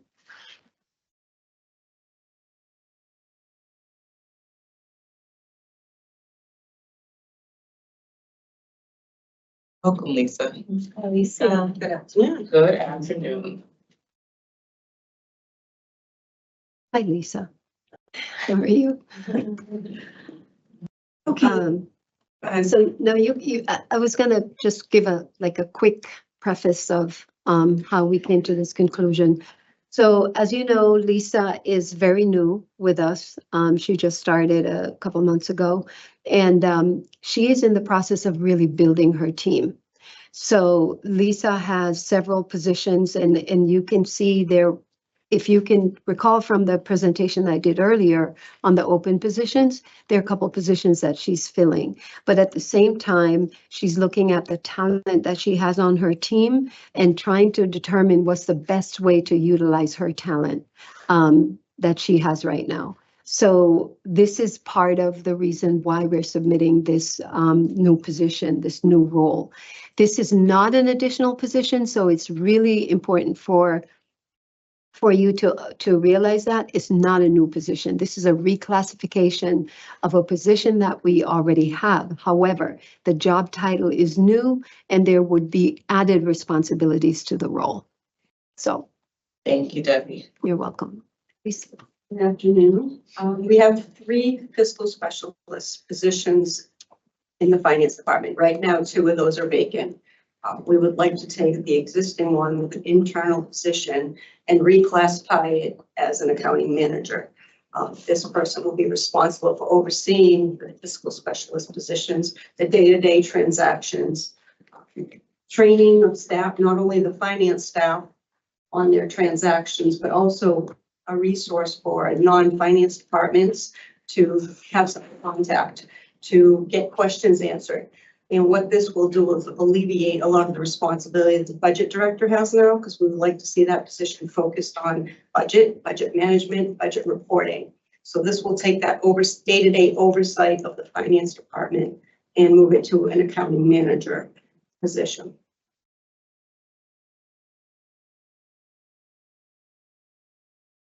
Commissioner Sutton. Yeah. Thank you, CFAO. So really the big change is the oversight and management piece. Okay.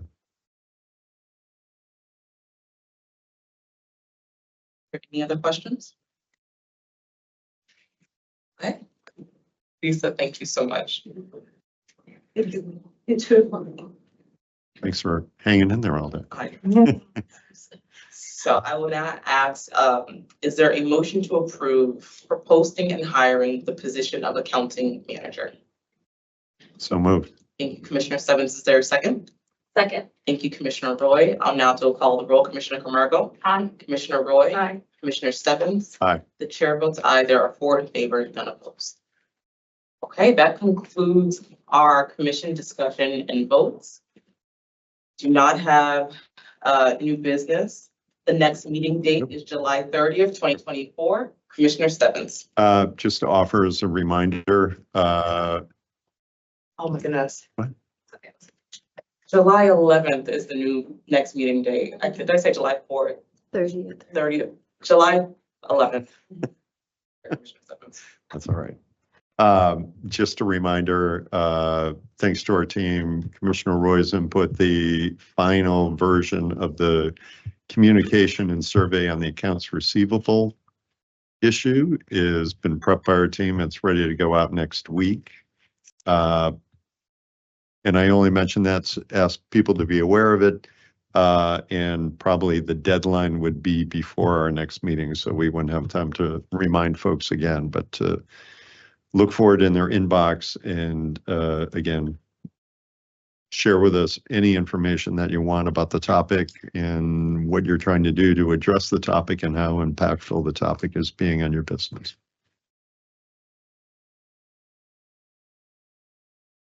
To adjourn. Is there a motion?